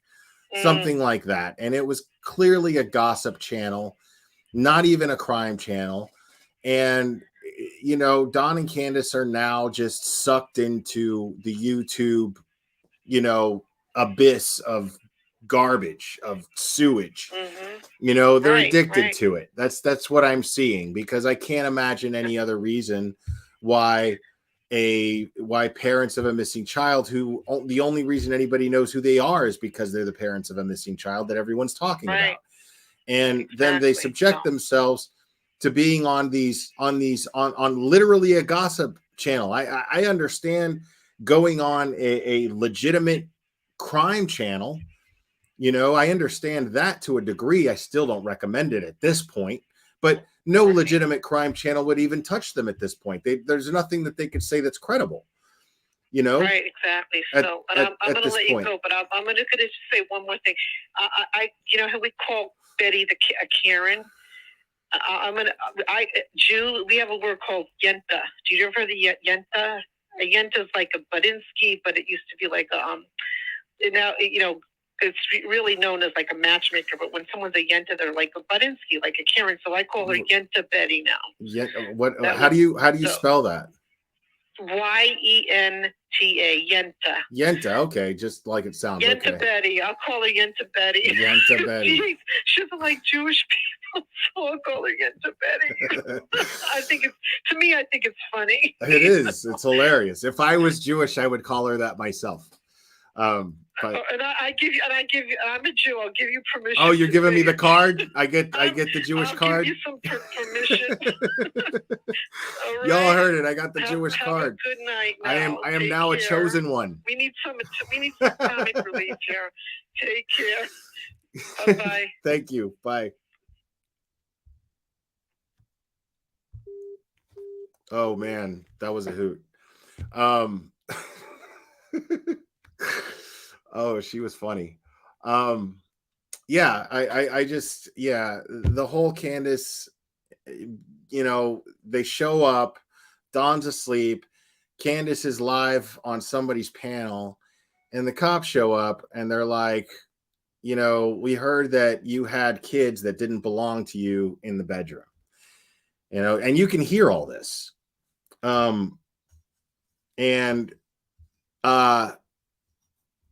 She's like, there's nobody in that room but my husband and he's asleep. Well, do you mind if we take a look in there? And then she's like, yeah, go ahead. And they're like, you realize you could tell us no if you want to. You don't have to let us in there. And then this happened last night, by the way. And then, she let him take a look around. Dawn woke up, but it really bothers me because it's gotten me to a point where it's getting harder and harder to feel sorry for them. And I still, my opinion of how wrong they're being treated has not changed. I don't approve it, and I don't say, and I'm not saying, hey, that's what you get. That's not what I'm doing. But it's getting harder for me to be like, what other missing child's parents are doing what they're doing? You know what I mean? Like, it's like they could solve the problem if they just, to a certain degree, they could at least control it a lot better if they didn't go on random trash YouTube channels. And it's like, it sucks because they have every right to do it. Why shouldn't they? If this is what entertains them, why not? But the problem is that it's opening the gates for the shit to come in. Stella Bella, you're trying to call in. Thank you. I don't know. I have the app's open. You should be able to. Are you hitting a 1 first before the area code? Are you on a landline? Are you on a landline right now?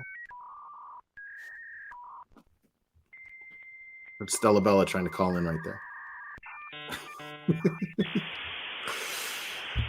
I'm totally fucking with you because that's more meant for me, because I totally, this is all completely improv, this live stream, as far as like what I went over, because I just did not, I could not do technically what I planned on doing originally.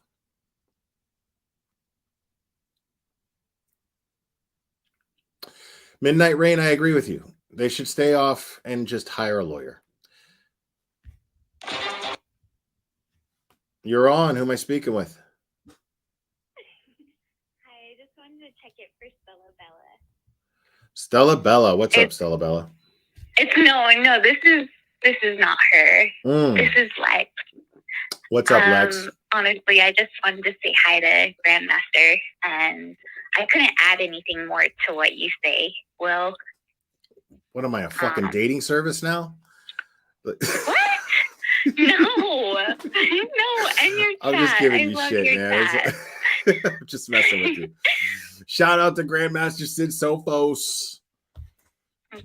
That's Well, my boy right anyways, there. I love you guys. You guys have so much integrity, and I appreciate it. Thank you, and I appreciate you. And hopefully, Bella can call in now. Yeah, Bye. I mean, there's obviously nothing wrong on my end here. So There's not. yeah, so she's gonna have to figure that out. Okay. Bye. Bye. Thank you.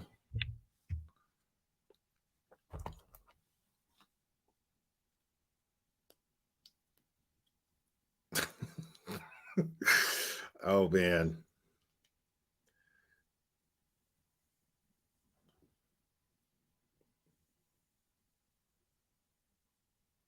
So hopefully somebody else calls in. Yo, a hustler is much different than than a dating service. Hustler is a very general term. Doesn't mean specifically, pimping.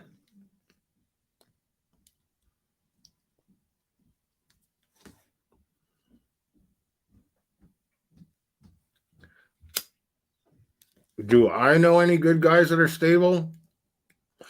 Hell no. Do I look like the kind of guy that knows guys that are stable? Like, come on. Use your sleuthing skills here. This is the true crime community here. All you got to do is take one look at me and go, that dude does not know anybody who's stable. No, I'm not the dude.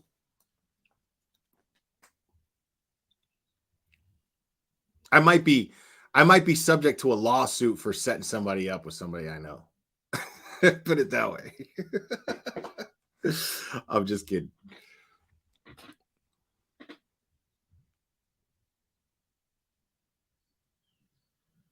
Well, yeah, I mean, they could take legal action. You're asking, would an attorney be able to help with the harassment?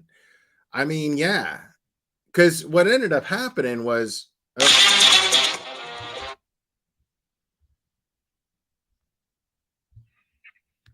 You're on. Who am I speaking with? Hi, it's Headstone. What's up, Headstones and Headlines? Hi, I just wanted to call because Bella keeps saying that it's disconnected, but it worked for me, so. Right. Bella, I'm not sure what's going on. She's got to check her phone jack in the wall, make sure it's not like loose or something. Or maybe transpose the number. Yeah. Yes, I called in. I know. I had some people in the background telling me I should call, and I'm like, for what? I don't know what to say. But Stella needed my help, so I said, why not? Oh, okay. So now you work for the phone company, and you're checking in. Do you want me to do some troubleshooting on my end here? Is that? Well, I did send you an email as well on to how to get the links to work, so that'll be there for you as well. So just call me. How to get those specific links to work? I'm sorry, say it again. Did you send me an email on how to get those specific links to work? Yes. Oh, wow. Okay. Yeah, I'll look into that for sure. Yeah, it'll take a little bit of time. You just have to get rid of the question mark and everything after it, and then it'll work. Sorry, Stella Bella's like, I'm not on a wall phone. Dude, Stella Bella, listen, when you're on the phone, okay? Listen, don't rush, okay? Because I understand, like, one wrong rotor, you put your finger in the wrong hole on that rotor, and then you got to start all over, okay? Take your time. 8, 6, 5. That's what you got to do. Take your time. There's no rushing necessary, okay? I'm here. I'm not in a wall phone either. I just use my cell phone, and I have trash internet, and it works. So, I mean. Oh, man. I feel bad because I'm just giving Stella shit. It's not personal. I'm just messing around, Stella. I really hope you get to call in.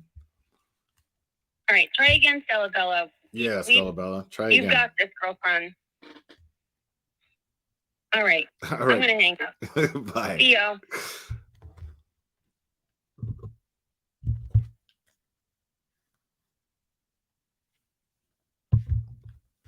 Oh, man.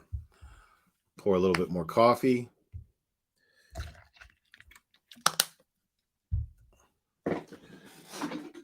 Finish this off. Yeah.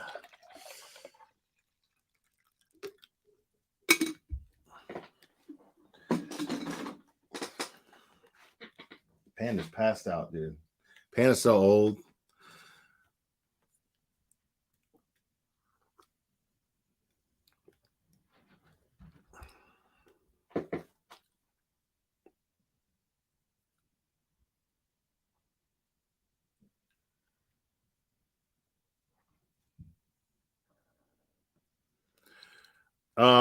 Right? Chronicles?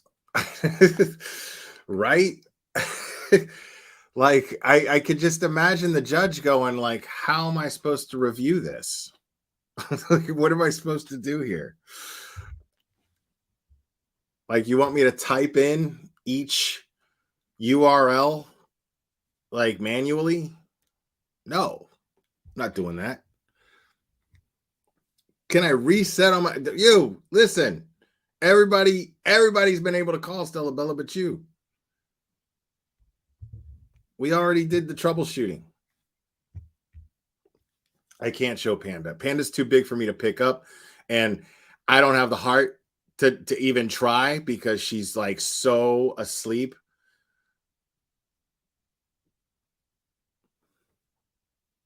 But she's down there.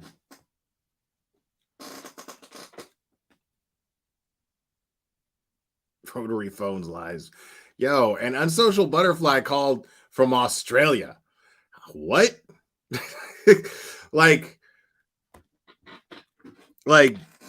literally, unsocial butterfly is the Earth's distance under me. Like, there's an entire planet separating us, and she called in.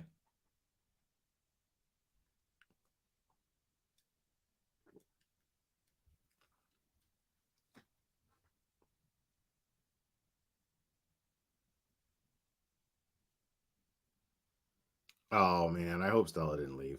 I hope Stella gets to call in.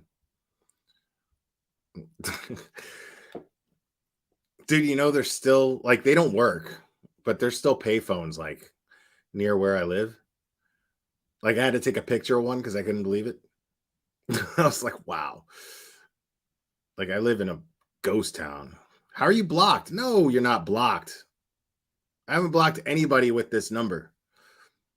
Why would I block you? How am I going to call her? Don't put your phone number in the chat, by the way, just to be safe. I'm sure you have more sense than that, but I want it said, so it's said. Do not share your phone number in the chat. Don't even send it to me. Yeah, and Social Butterfly, I agree. It is sad to see dogs get old. Because, like, she's not deaf, but, you know, she's like, she can only kind of focus on one thing at a time. If she's sitting there, like, doing whatever, and you're just going, Panda, you know, you got to, like, really, like, hey. And then she'll be like, oh. See what I mean? I didn't even wake her up. Yo, y'all leave Stella alone. She must be so frustrated.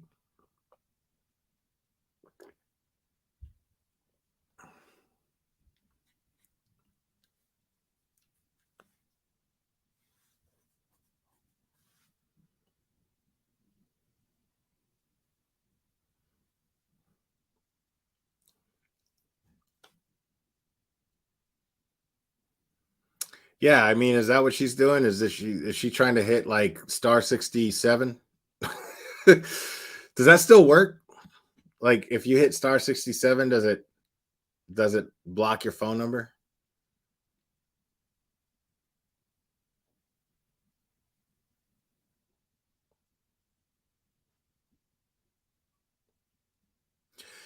Yeah, man. I almost got this dog, man. I almost got a new dog. It's not too late. I mean, I'm trying to like not think about it so I don't get my hopes too high. Grandmaster Sid Sophos, thanks, buddy. Appreciate that. I'm trying not to get my hopes too high. But I'm going to the gym and I see 3 beautiful little half Shar-Pei, half pit bulls, like just babies, in a cage, like in the front of somebody's house. And you might be thinking, like, oh my God, you know, like they're mistreating the dogs. Well, I mean, they had food, they had water, but it was because the person, I found out this later, but the person was like cleaning their house to make sure that the house is okay for those dogs. And then and I was on my way to the gym, and I figured I'd come back on my way back from the gym, because that I thought maybe they were giving them away. But maybe somebody just stepped away. And then I on the way back, they weren't there, or they were there. And I was like, oh man, you know. But I live with people. So it's not really my call to just grab a dog, bring a dog home. And because we already have 4 dogs here, that it merits discussion. So I was like, well, let me go talk to them, blah, blah, blah. And then, of course, you know, everything worked out. And then we went back and they weren't there anymore. And then I went to the gym another day, and then I saw 2 of them running around in the driveway. And the gentleman that owned the house, he was like, I asked, I was like, oh, I saw them, and they had tags this time, but the third one wasn't there. And I was like, man, I thought maybe you guys were giving them away, whatever. And, you know, and I talked to my people, and, you know, I want to take them home. I want to take one home. And they're like, yeah, we gave the third one away to, and it's his wife's brother. He said, we gave the third one away to her brother, but he can't keep it. So I gave him my information. I was just like, yeah, I'll take him. But I haven't heard from them yet. So, they looked more like the Shar-Pei Pity mix. It is an odd mix, but they looked like pit bulls. They looked like little pit bulls, and they were just the most adorable. They just kept playing with each other, and you know how puppies like that, like you would think a pit bull would bite your hand playfully a lot more than lick it, but they kind of just checked out my hand for a second, and then just licked and kissed, and I was just like, oh man. I was like, man, this is melting my heart. And I had a name for him and everything. I'm not going to share it. I don't want to jinx it. So when if I get him, I'll share the name.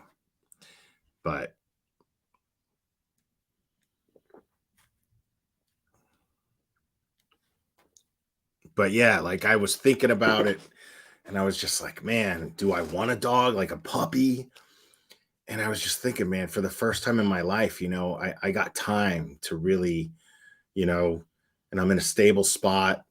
And I thought, man, you know, I got time to really like put into the loving and raising this dog, you know, and you know, I could really use that kind of company, you know, and I just thought it would have been great. But I guess it may not be in the cards, and that's fine.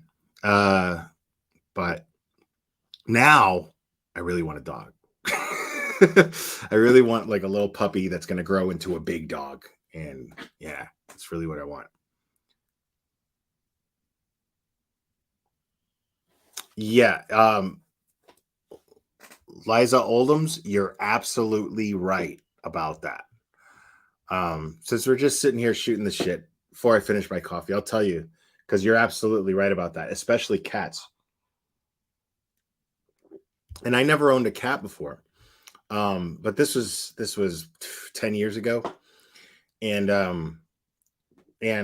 cats are easy, you just get the kitty litter and you feed them and but Makeup Mobster, yeah, I've seen your lives where like your baby Dober. I'm like, man, that's too much. I can't. That's way too much. Because you're like, stop, get down, stop, get down constantly, and I'm just like, oh man, I couldn't do what she's doing right now. But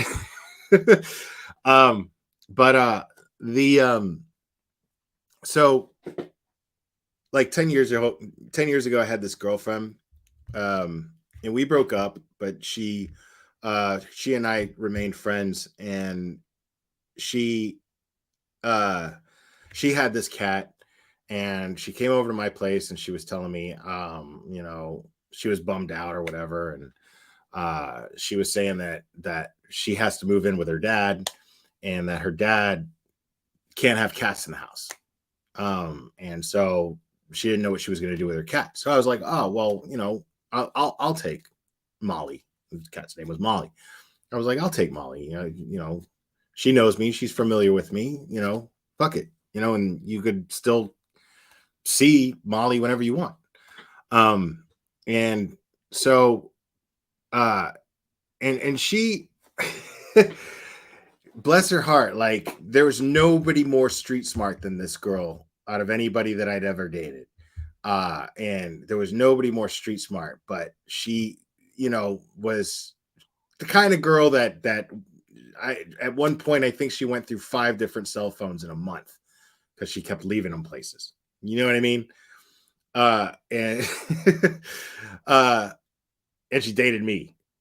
But so she brings the cat over, but she brought all the stuff for the cat, the kitty litter, the food, the dish,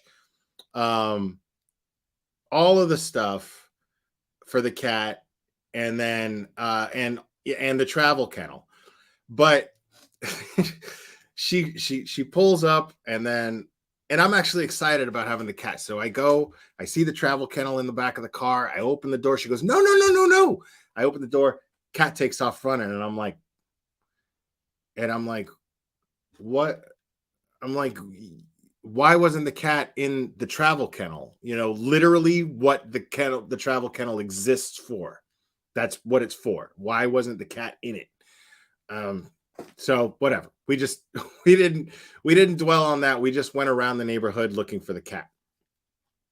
We chased the cat. The cat kept, it was interesting. Molly kept, letting us catch up to a certain point, and she'd look back at us and then run a little more, almost like she was playing a game. And then Molly jumps over a fence, and we see where it goes, and it goes into a backyard. And this is in East Hialeah, Florida, by the way, for anybody who's familiar. So this place that Molly went into turned out to be like an old folks home, a retirement home. And so we walk in, and we're like, hey, we saw our cat. We're trying to catch our cat. We saw it jump in the backyard here. Do you mind if we go back there and try to grab him? Grab her.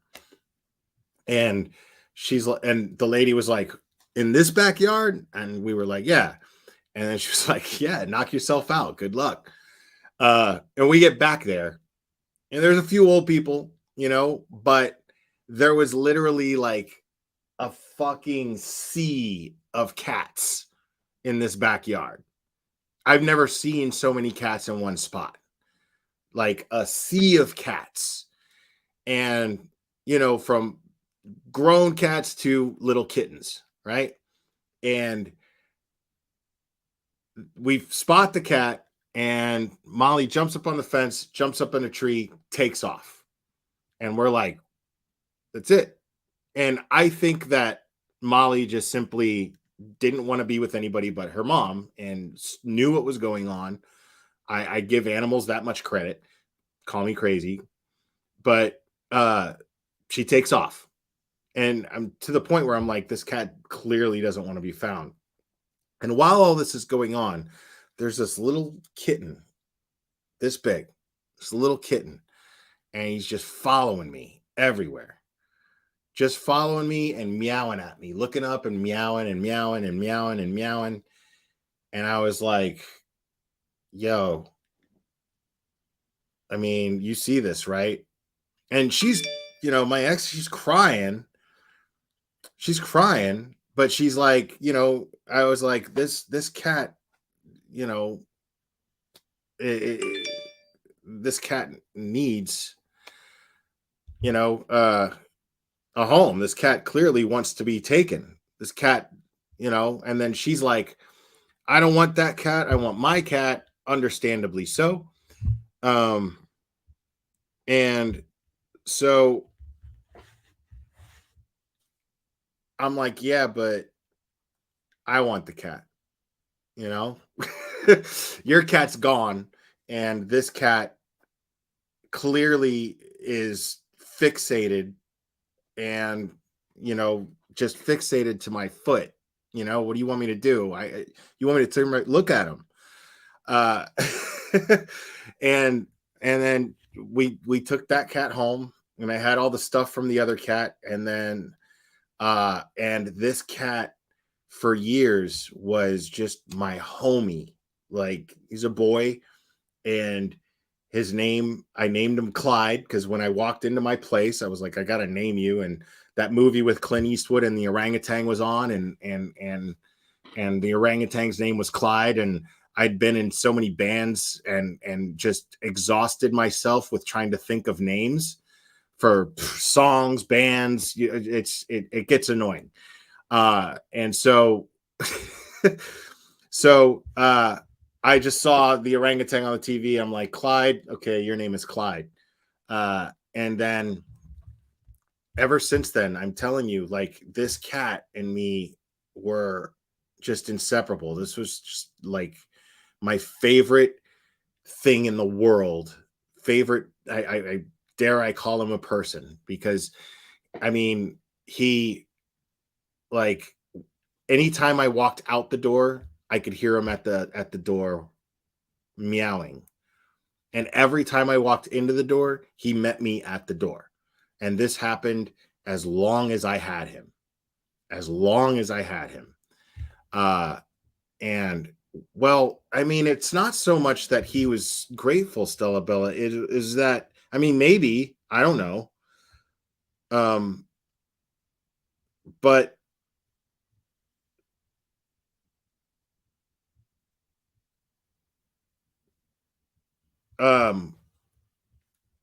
like, Wiccans will tell you that that your cat chooses you, that your cat is your familiar. They call it your familiar. I don't know if I believe in all that, but all I know is that cat absolutely chose me. And he was totally loyal to me, always on my lap, always. I mean, I was like a villain in a Bond movie with him. Just constantly, he was always with me, and I was always petting him, and he was always laying with me. He was just, and the first second, I mean, like, the first time, that very first hour, he started to pee on my bed, and I ran and grabbed him and put him in the kitty litter. And after that first time, that was it. He always went in the kitty litter. I think people have been trying to call, but this app was acting weird. If you want to try to call again, go ahead and try. But yeah, I absolutely agree with you. I'm not a cat person either, but after Clyde, I'm absolutely a cat person. If I don't get a dog and a cat comes along first, I'm going to take that as a sign, and I'm going to take the cat in. That's just how that is. I've experienced it before, and if that similar experience happens again, I'm going to take the cat in. That's just, I look at it as the world telling me that that's what's supposed to happen.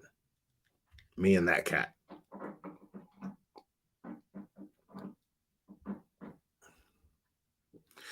I was allergic to cats. I was allergic to cats growing up, and I think just spending so much time in places, spending so much time at friends' houses and everything like that where they had cats, I just grew an immunity eventually. So I'm no longer allergic to cats. I live with cats now. I'm no longer allergic to cats. But I don't have a cat that's actually like mine, you know? And I really want my own cat or dog. Honestly, I prefer a cat because I just feel more comfortable with the responsibility because I've never owned a dog on my own, like just me taking care of a dog. I've never done that. So I'm a little nervous about it, but I'd really like to have that.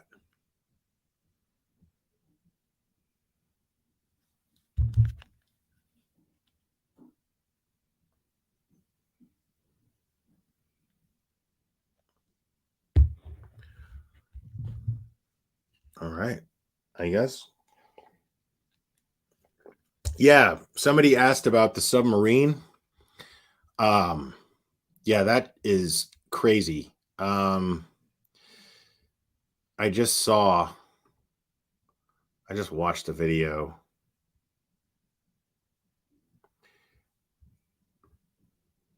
A news video about that.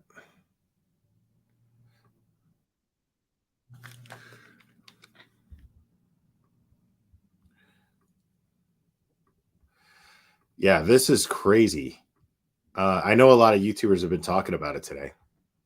Atlantic Ocean now, where rescuers are racing against time to find a missing tourist submersible carrying 5 people. They were on an expedition to explore the wreckage of the Titanic. Aboard the lost sub known as the Titan were a pilot, a British adventurer Hamish Harding, 2 members of a Pakistani business family, and a Titanic expert.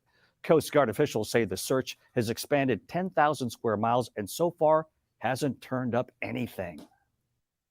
Our crews are working around the clock. We are doing everything possible to locate the Titan and the 5 crew members.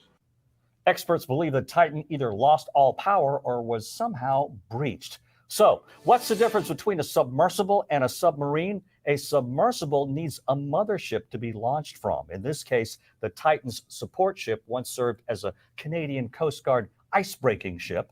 A submarine can stay underwater for months, while the Titan only has 96 hours of life support. This gives rescuers until between Thursday and Friday to find that crew. The clock is ticking on that. Yeah. That lady's like, the clock is ticking on that. Yeah, we know. That's we know. It's very scary. I can't even imagine what that's like. Can you imagine? Can you imagine being that deep underwater, trapped in a tube, a very, very small one?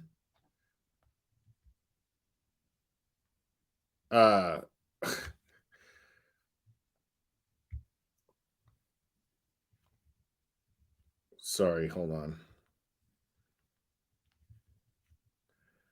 Those people must be terrified if they're still alive.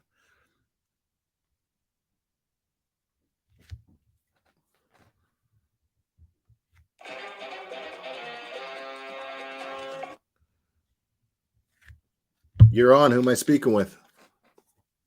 Hey, it's Dee. What's up, Deets?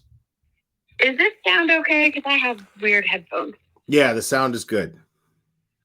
Okay. So I have been off the tube for almost a whole week, but I heard from our friend Tracy that you had to issue an apology. To who? You heard from who that I have to issue an apology? From Trace or Chasing that you had to issue an apology for Summer's Day. Oh, no. I mean, I don't apologize for feeling the way that I did, because I thought she said you made like an apology about it. no, what I did was admit Oh. what I did was admit that I was wrong. And I had stated before that I was hoping that I would be wrong, and I was glad at the outcome that I was wrong. And I stand by that. I stand by very much that they did what they planned to do. It went exactly how they hoped it would go.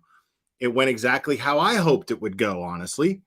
Except for you were worried about the backlash afterwards, like on YouTube. So how did that go? I was worried about, what I was mostly worried about was something happening there that was going to, that was just going to lump their efforts up with all the other bullshit that was going to be taking place there. That didn't happen. So they had a very peaceful, very peaceful and very successful get together. Very respectful and caring get together, and informative get together. And for once, the right people got local press, not the wrong people. And I was very grateful and happy about that. Because that was another thing that I was worried about. And that was, it was great. Like I was really upset the last couple of years due to the press that the local media there in Rogersville or in Hawkins County, the press, the direction of press that they were, you know what I mean? Where they were pointing their direction. Yeah, I get what you're saying. Of like the press. how they were kind of, moving it. I get you. Right. So it turned out to be really nice. I love that that Robin was interviewed and spoke and kept things just focused on kindness and you know, awareness and that Summers missed. And it was just it was nice that the local press focused on the positive and everything. And I was glad that I was afraid that Chasing and those people would be lumped up as YouTubers with the other people that would likely cause trouble. And then just all of it be part of this whole disgusting thing that Summer has turned into. This Summer's name has become. And so they did an excellent job of separating themselves from that, which I didn't think was going to be possible. And they did an excellent job of doing that. And they got they got really positive media coverage for it too. So I was just really glad that happened. Really good. Because the pessimist in me didn't think that was going to happen. So the main reason I called in is I missed what happened I guess it was last night or this morning with someone like went to the wells or swatted the wells. Okay. I didn't hear all about that. So I thought that's why I'd call and ask since nobody else was. So, yeah, let me pull this up real quick. Might as well.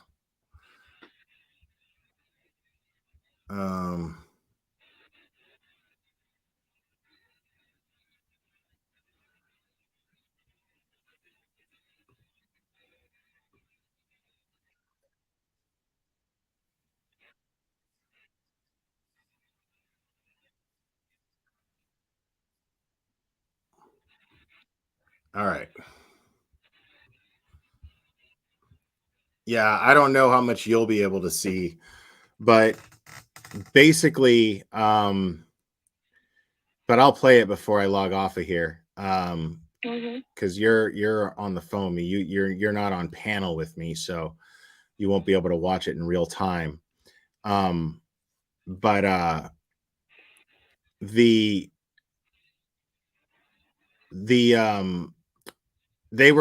Candace was on someone's YouTube channel. And I don't even know what, I guess, Spill the Tea. I guess Spill the Tea with Jenkies is what it's called.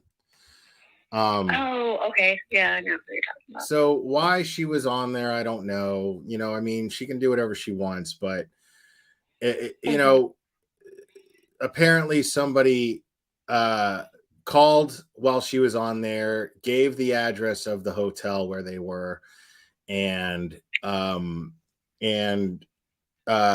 reported saying that they had children in their room that don't belong to them.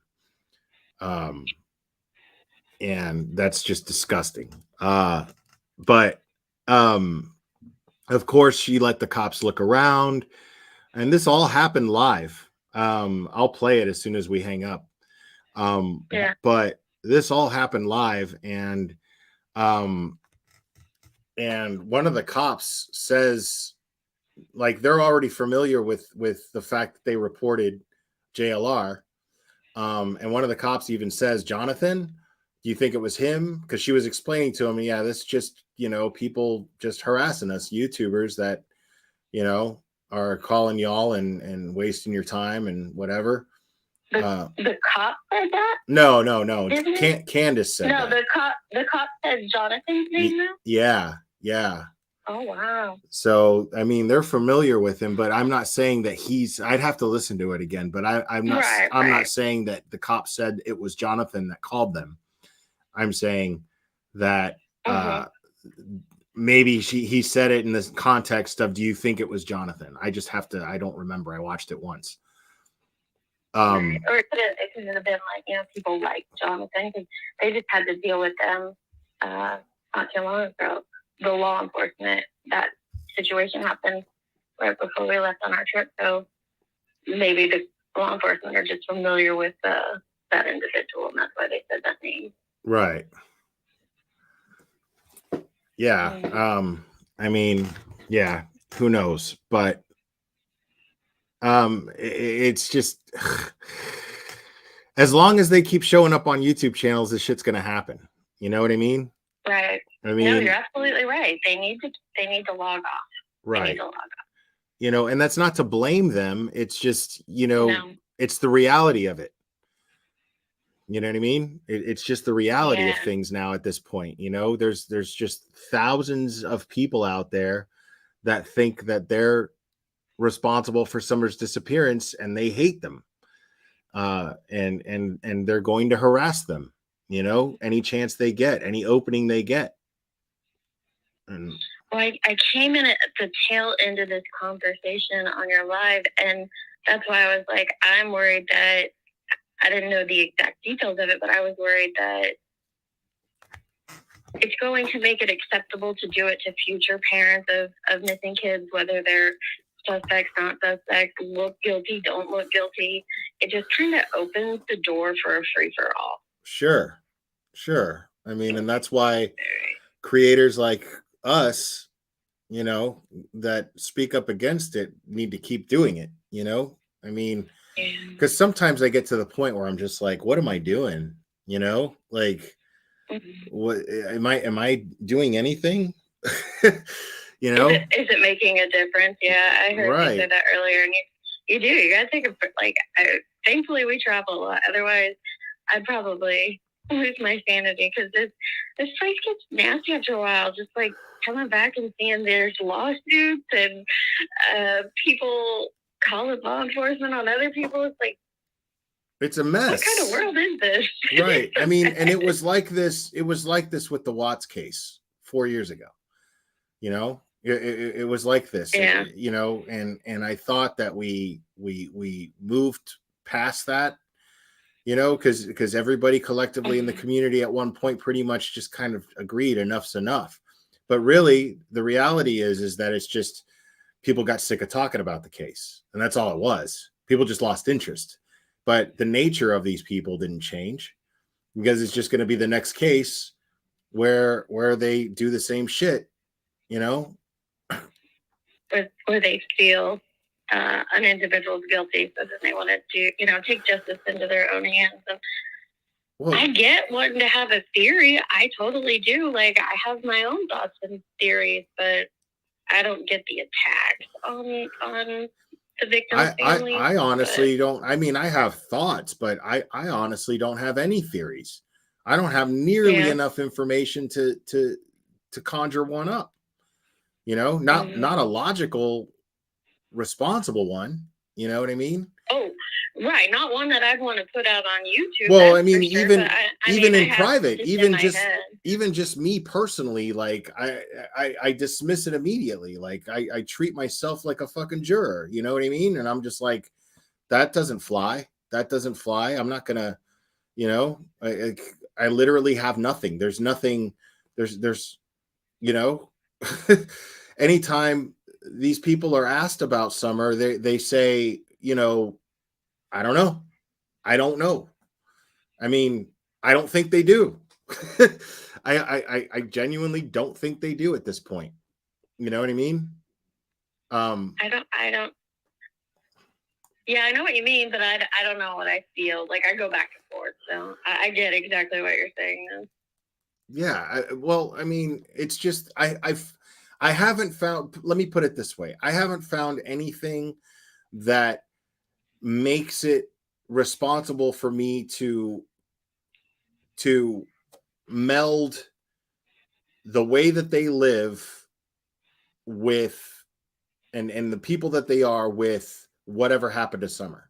I just can't. I can't connect those two things, you know. And people want to, and that's what they're doing. But none of it. If I mean, that's another observation to make. That's another perspective to have.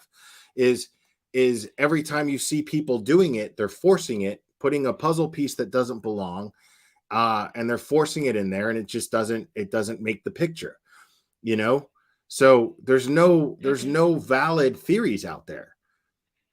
When you try to do that, you never get a result that makes people go, fuck, I didn't think of it that way. Not anybody with any real observation skills, you know? Right, because not all of these individuals can be guilty. I guess they could be, but that would be a crazy, insane thing if they were all. But like when you see channels that are constantly attacking, they've got 5, 6, 7, 8 different suspects in mind, and you're like, which one is it? You're putting just everybody out there to see what'll hit. The only thing that makes me, as far as like blending the two together, as I put it before, the only thing is the fact that they won't stay off YouTube. You know? Yeah. Like, you have to know at this point. It's been made clear. I've made it clear personally many times, and I'm sure law enforcement has to them. I'm sure anybody in any position of authority that is involved in Summer's case have told them. I'm sure of it, that they're making it more difficult. If the problem is that their resources are lacking because so many people are calling them and flooding their tip line with bullshit, if that's the problem, which they've stated publicly more than once that is the problem, numerous times, they have to and it's been stated to them that them going on YouTube and talking and giving these people something to stir up in their mind and conjure up in their mind, giving them more ingredients to play with, to cook up whatever they're cooking up in their minds, that's contributing. Whether they like it or not, it's contributing to the problem. And that is not the behavior of people who want, dare I say it, maybe I'll get backlash for it, but that's not the behavior of people who want their daughter back and trust law enforcement to find her. I'm not saying that they don't want her back. I'm saying they're not showing that they do. They're saying they do. You're saying their behavior doesn't match what they're exactly depicting. They're saying they do. I get what you're saying. Right, but by directly contributing to the very problem that law enforcement has said has interfered with their investigation and has been the biggest problem, it's hard for me to defend them. You know, I can defend them saying there's no evidence because that's the truth that we're aware of, you know, and I can defend them saying that I personally don't believe because I have to look at the facts and I have to make my decisions based on facts. I don't feel that way, but I'm not getting the vibe that they genuinely want their child back because their behavior is just not consistent with what they're saying. You know, I mean, Candace can't think that it's good for Summer to go on a channel that is clearly a gossip channel. You know, I mean, she can't think that that's good for finding her daughter. You know. Well, those have been, questions that a lot of us have had since their fake Fed call that they put out way back in the beginning. It's like, what are you guys up to? And I agree with the mindset that you've previously stated, like either they're extremely intelligent and have us all fooled, or they didn't do anything because they're constantly up here in all states of, inebriated, not inebriated, all those things, and haven't slipped on anything. They've spoken with how many different YouTubers and different law enforcement, all sorts of things, and nothing came out. So they've got everybody completely hoodwinked, or they're not involved, but the behavior, the continued behavior since day one, depicted on social media, like you said, like you can't defend that anymore. Like, see, these I gotta say something here because there's people in my chat that are looking at it in a perspective of sides. Like, whose side are you on? Nobody said that, but they're looking at it that way. Like Natasha Richardson's in my chat saying, I see. You didn't say that in the past, when I absolutely have. And not only have I said it consistently since they've been showing up on YouTube channels, I've said it to them several times. I've spoken to Candace more than once. I've spoken to Dawn more than once on this channel on live streams, and I have said clearly, you guys need to just stay off YouTube. I've said it for the past 2 years. And so, now it's 2 years later, and is my opinion a little more harsh of them? Is it a little less empathetic seemingly for them?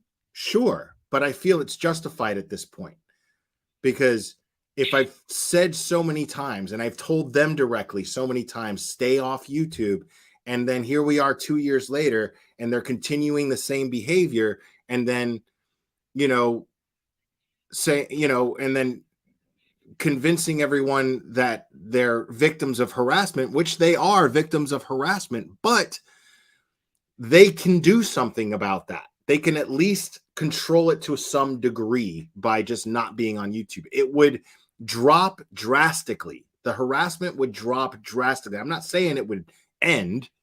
I'm saying it would significantly change for the better for them if they stayed off YouTube. Well, we have proof of that because the harassment towards them did drop significantly when Dawn was in jail and Candace wasn't going on YouTube as much. So there is, this graph that we can look at. That's a really good point. While Dawn was in jail, it was drop when they're not around. Absolutely. When Dawn was in jail, see, Candace she's not as likely to go on YouTube as Dawn is. She doesn't have as bad of a record of it as he does, but here she is here. And people hate her way worse than they hate Dawn, because Dawn's the one with the alibi. Dawn's the one who was at work. You know what I mean? So people are just stirring in their minds, well, she did something, and how dare she sit there and show her face on a YouTube channel and act like she's, some sort of superstar on somebody's channel. And I don't see it that way. I think that these people just got involved in YouTube and they're getting more attention than they ever did before, and they're caught up in that attention. Personally. Oh, sure, absolutely. And it's completely possible to encompass both beliefs, that yeah, they need to stay off social media because it'll be better for them, as well as people need to stop harassing them because at this point they're just victims of their daughter going missing at this point. Now, new evidence might come out and opinions might change because that's what happens when you receive new information. You evolve with your thought processes and your theories. But at this point, it is possible to encompass the belief that they need to back away from this because it's not helping and it's only hurting them. And it's hurting they're Summer's not guilty, case. and it is hurting because it's making it about them and not her. Right. Trinity, thank you so much. Glare, they have an attorney. There's 3 of them. I paid for the attorney. Trinity says, okay, well, that's great. And I appreciate the super chats. Thank you so much. But I'm going to tell you something right now. If I were you, Trinity, I'd be pissed off because I guarantee you that there is no attorney right now that they have under their employ that is happy with them going on every YouTube channel. I guarantee you that is going against any attorney's advice. And I'm not an attorney, but I guarantee you that there's no attorney that's going to tell them this is a good thing. Go on YouTube channels, talk about whatever you want. They're going to tell you, shut the fuck up. Stay away from YouTube. Any attorney would do that. Right. So, I mean, I would talk to, if you paid for their attorney and you're talking to them, I would get on their case about it and be like, dude, I'm not paying for this attorney for you to not follow their advice because there's no way your attorney is telling you that this is okay. Right. Because they're going to advise what's in the best interest of Summer. Right now, what would be in the best interest of Summer would be for them to not, be on social media. Agreed. I would think any attorney would advise that. Agreed. 100%.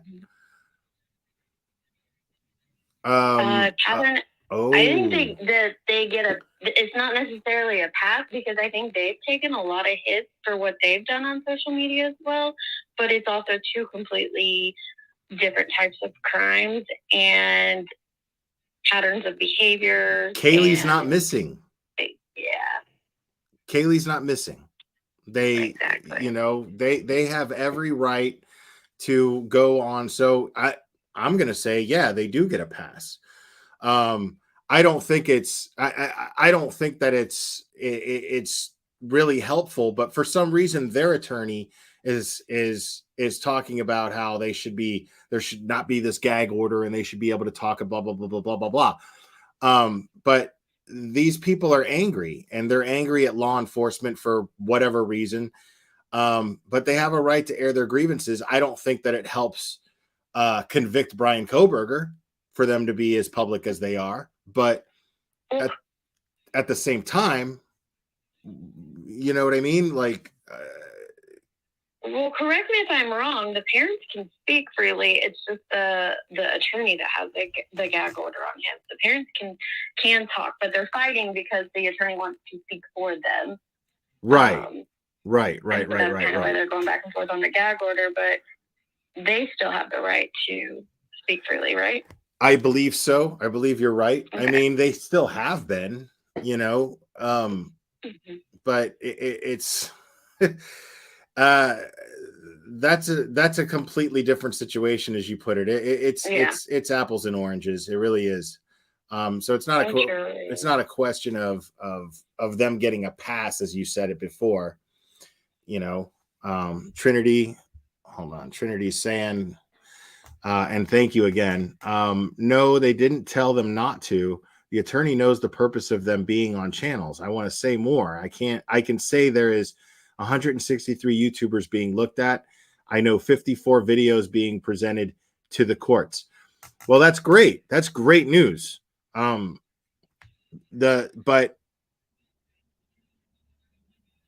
what is the purpose? I see that you carefully worded that as the attorney knows the purpose of them being on channels. I'm having a hard time understanding what the purpose is. And now I would, if their purpose was constantly just putting Summer's name and information out there and that's all they did, then I would be backing them up 150%. But that's not what they're doing. Right. You know? I would say if that is correct, it's probably something you should keep to yourself going forward, just saying. And if it comes down the pike, it comes down the pike. But I mean, if they're following the advice of their attorneys, then who are we to say they shouldn't be doing this or that? But it seems a little. It just seems very counterproductive. Like, because the way I look at it, I'm not an attorney again, but in theory, I feel like if I'm an attorney, I'm going to advise that they do what's best for Summer so that when they take these YouTubers to court, they can say it looks better for them that they say, hey, we're just grieving parents. We're worried about our missing child and people won't leave us alone. That argument is enforced a lot better if you are if you're keeping yourself from being in a position to be, to have your words picked apart and then twisted around and then attacked with, you know, if your focus is just simply Summer and that's it, then I could see an attorney being like, yeah, that's great.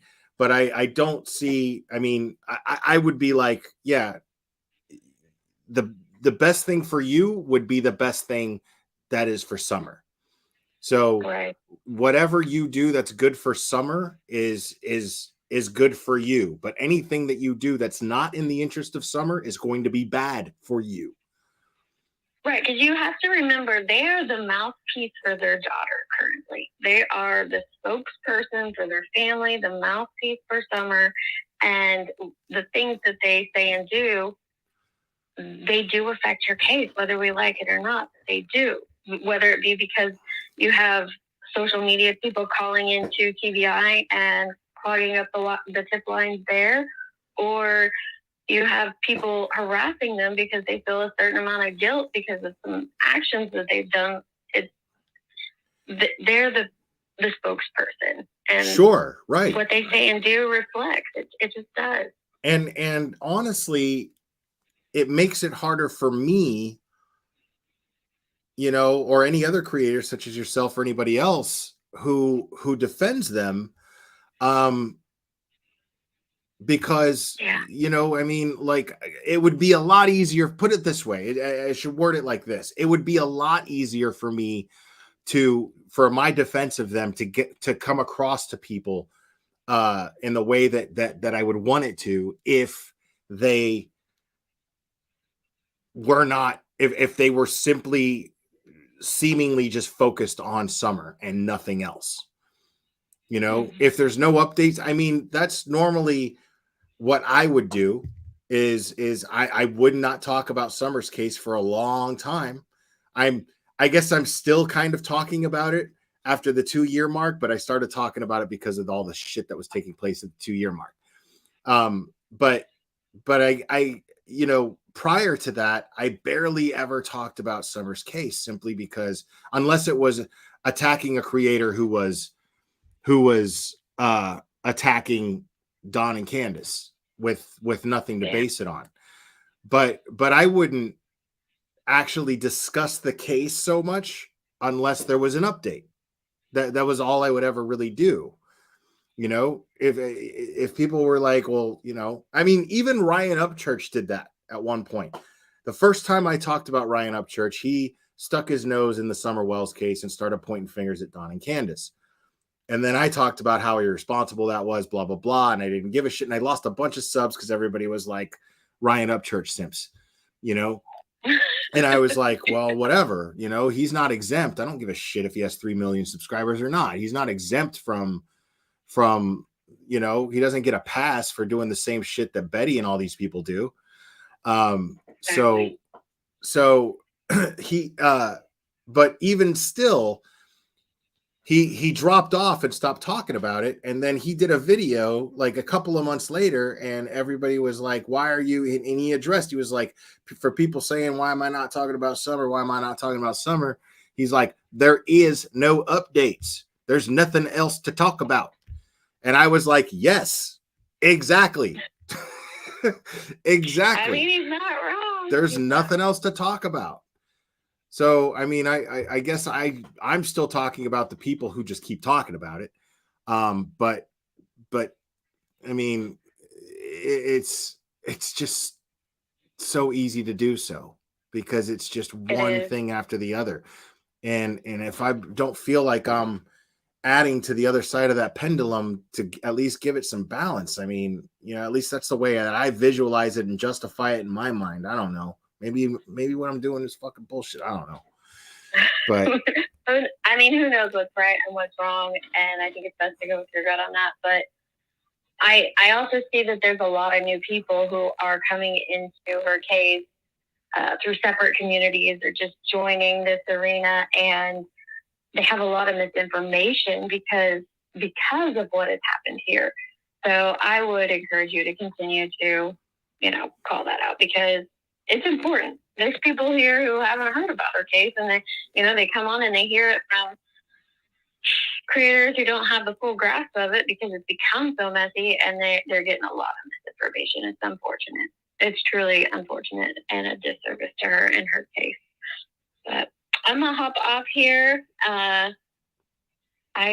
Sorry to derail your chat. No, man. I always was just curious about what had happened, and I figured, this would save me a little bit of time. I always appreciate your insight, and I always appreciate your content as well. So people make sure to sub up to Deets on the Streets. You don't have to do that. Thank you, and you have a great night. Thank you, Deets. Always a pleasure. Thanks a lot. You too. Bye. Bye. All right, guys. That's my cue. I'm going to go ahead and wrap this up. I really appreciate you guys hanging out with me. I realize I'm sorry. This was not anything that I had planned. I mean, thanks for hanging out with me and indulging me telling my story about my little cat Clyde and everything else that we talked about. At the end of the day, I just love hanging out with you guys. So I'm really glad that you guys indulged me and hung out with me. And I had a really great time, as I always do. So I am going to wrap this up and continue my evening lacking what I planned, but I'll make the best of it. It'll be fine. Anyways, guys, I love you very much. We will do this again very soon, my friends.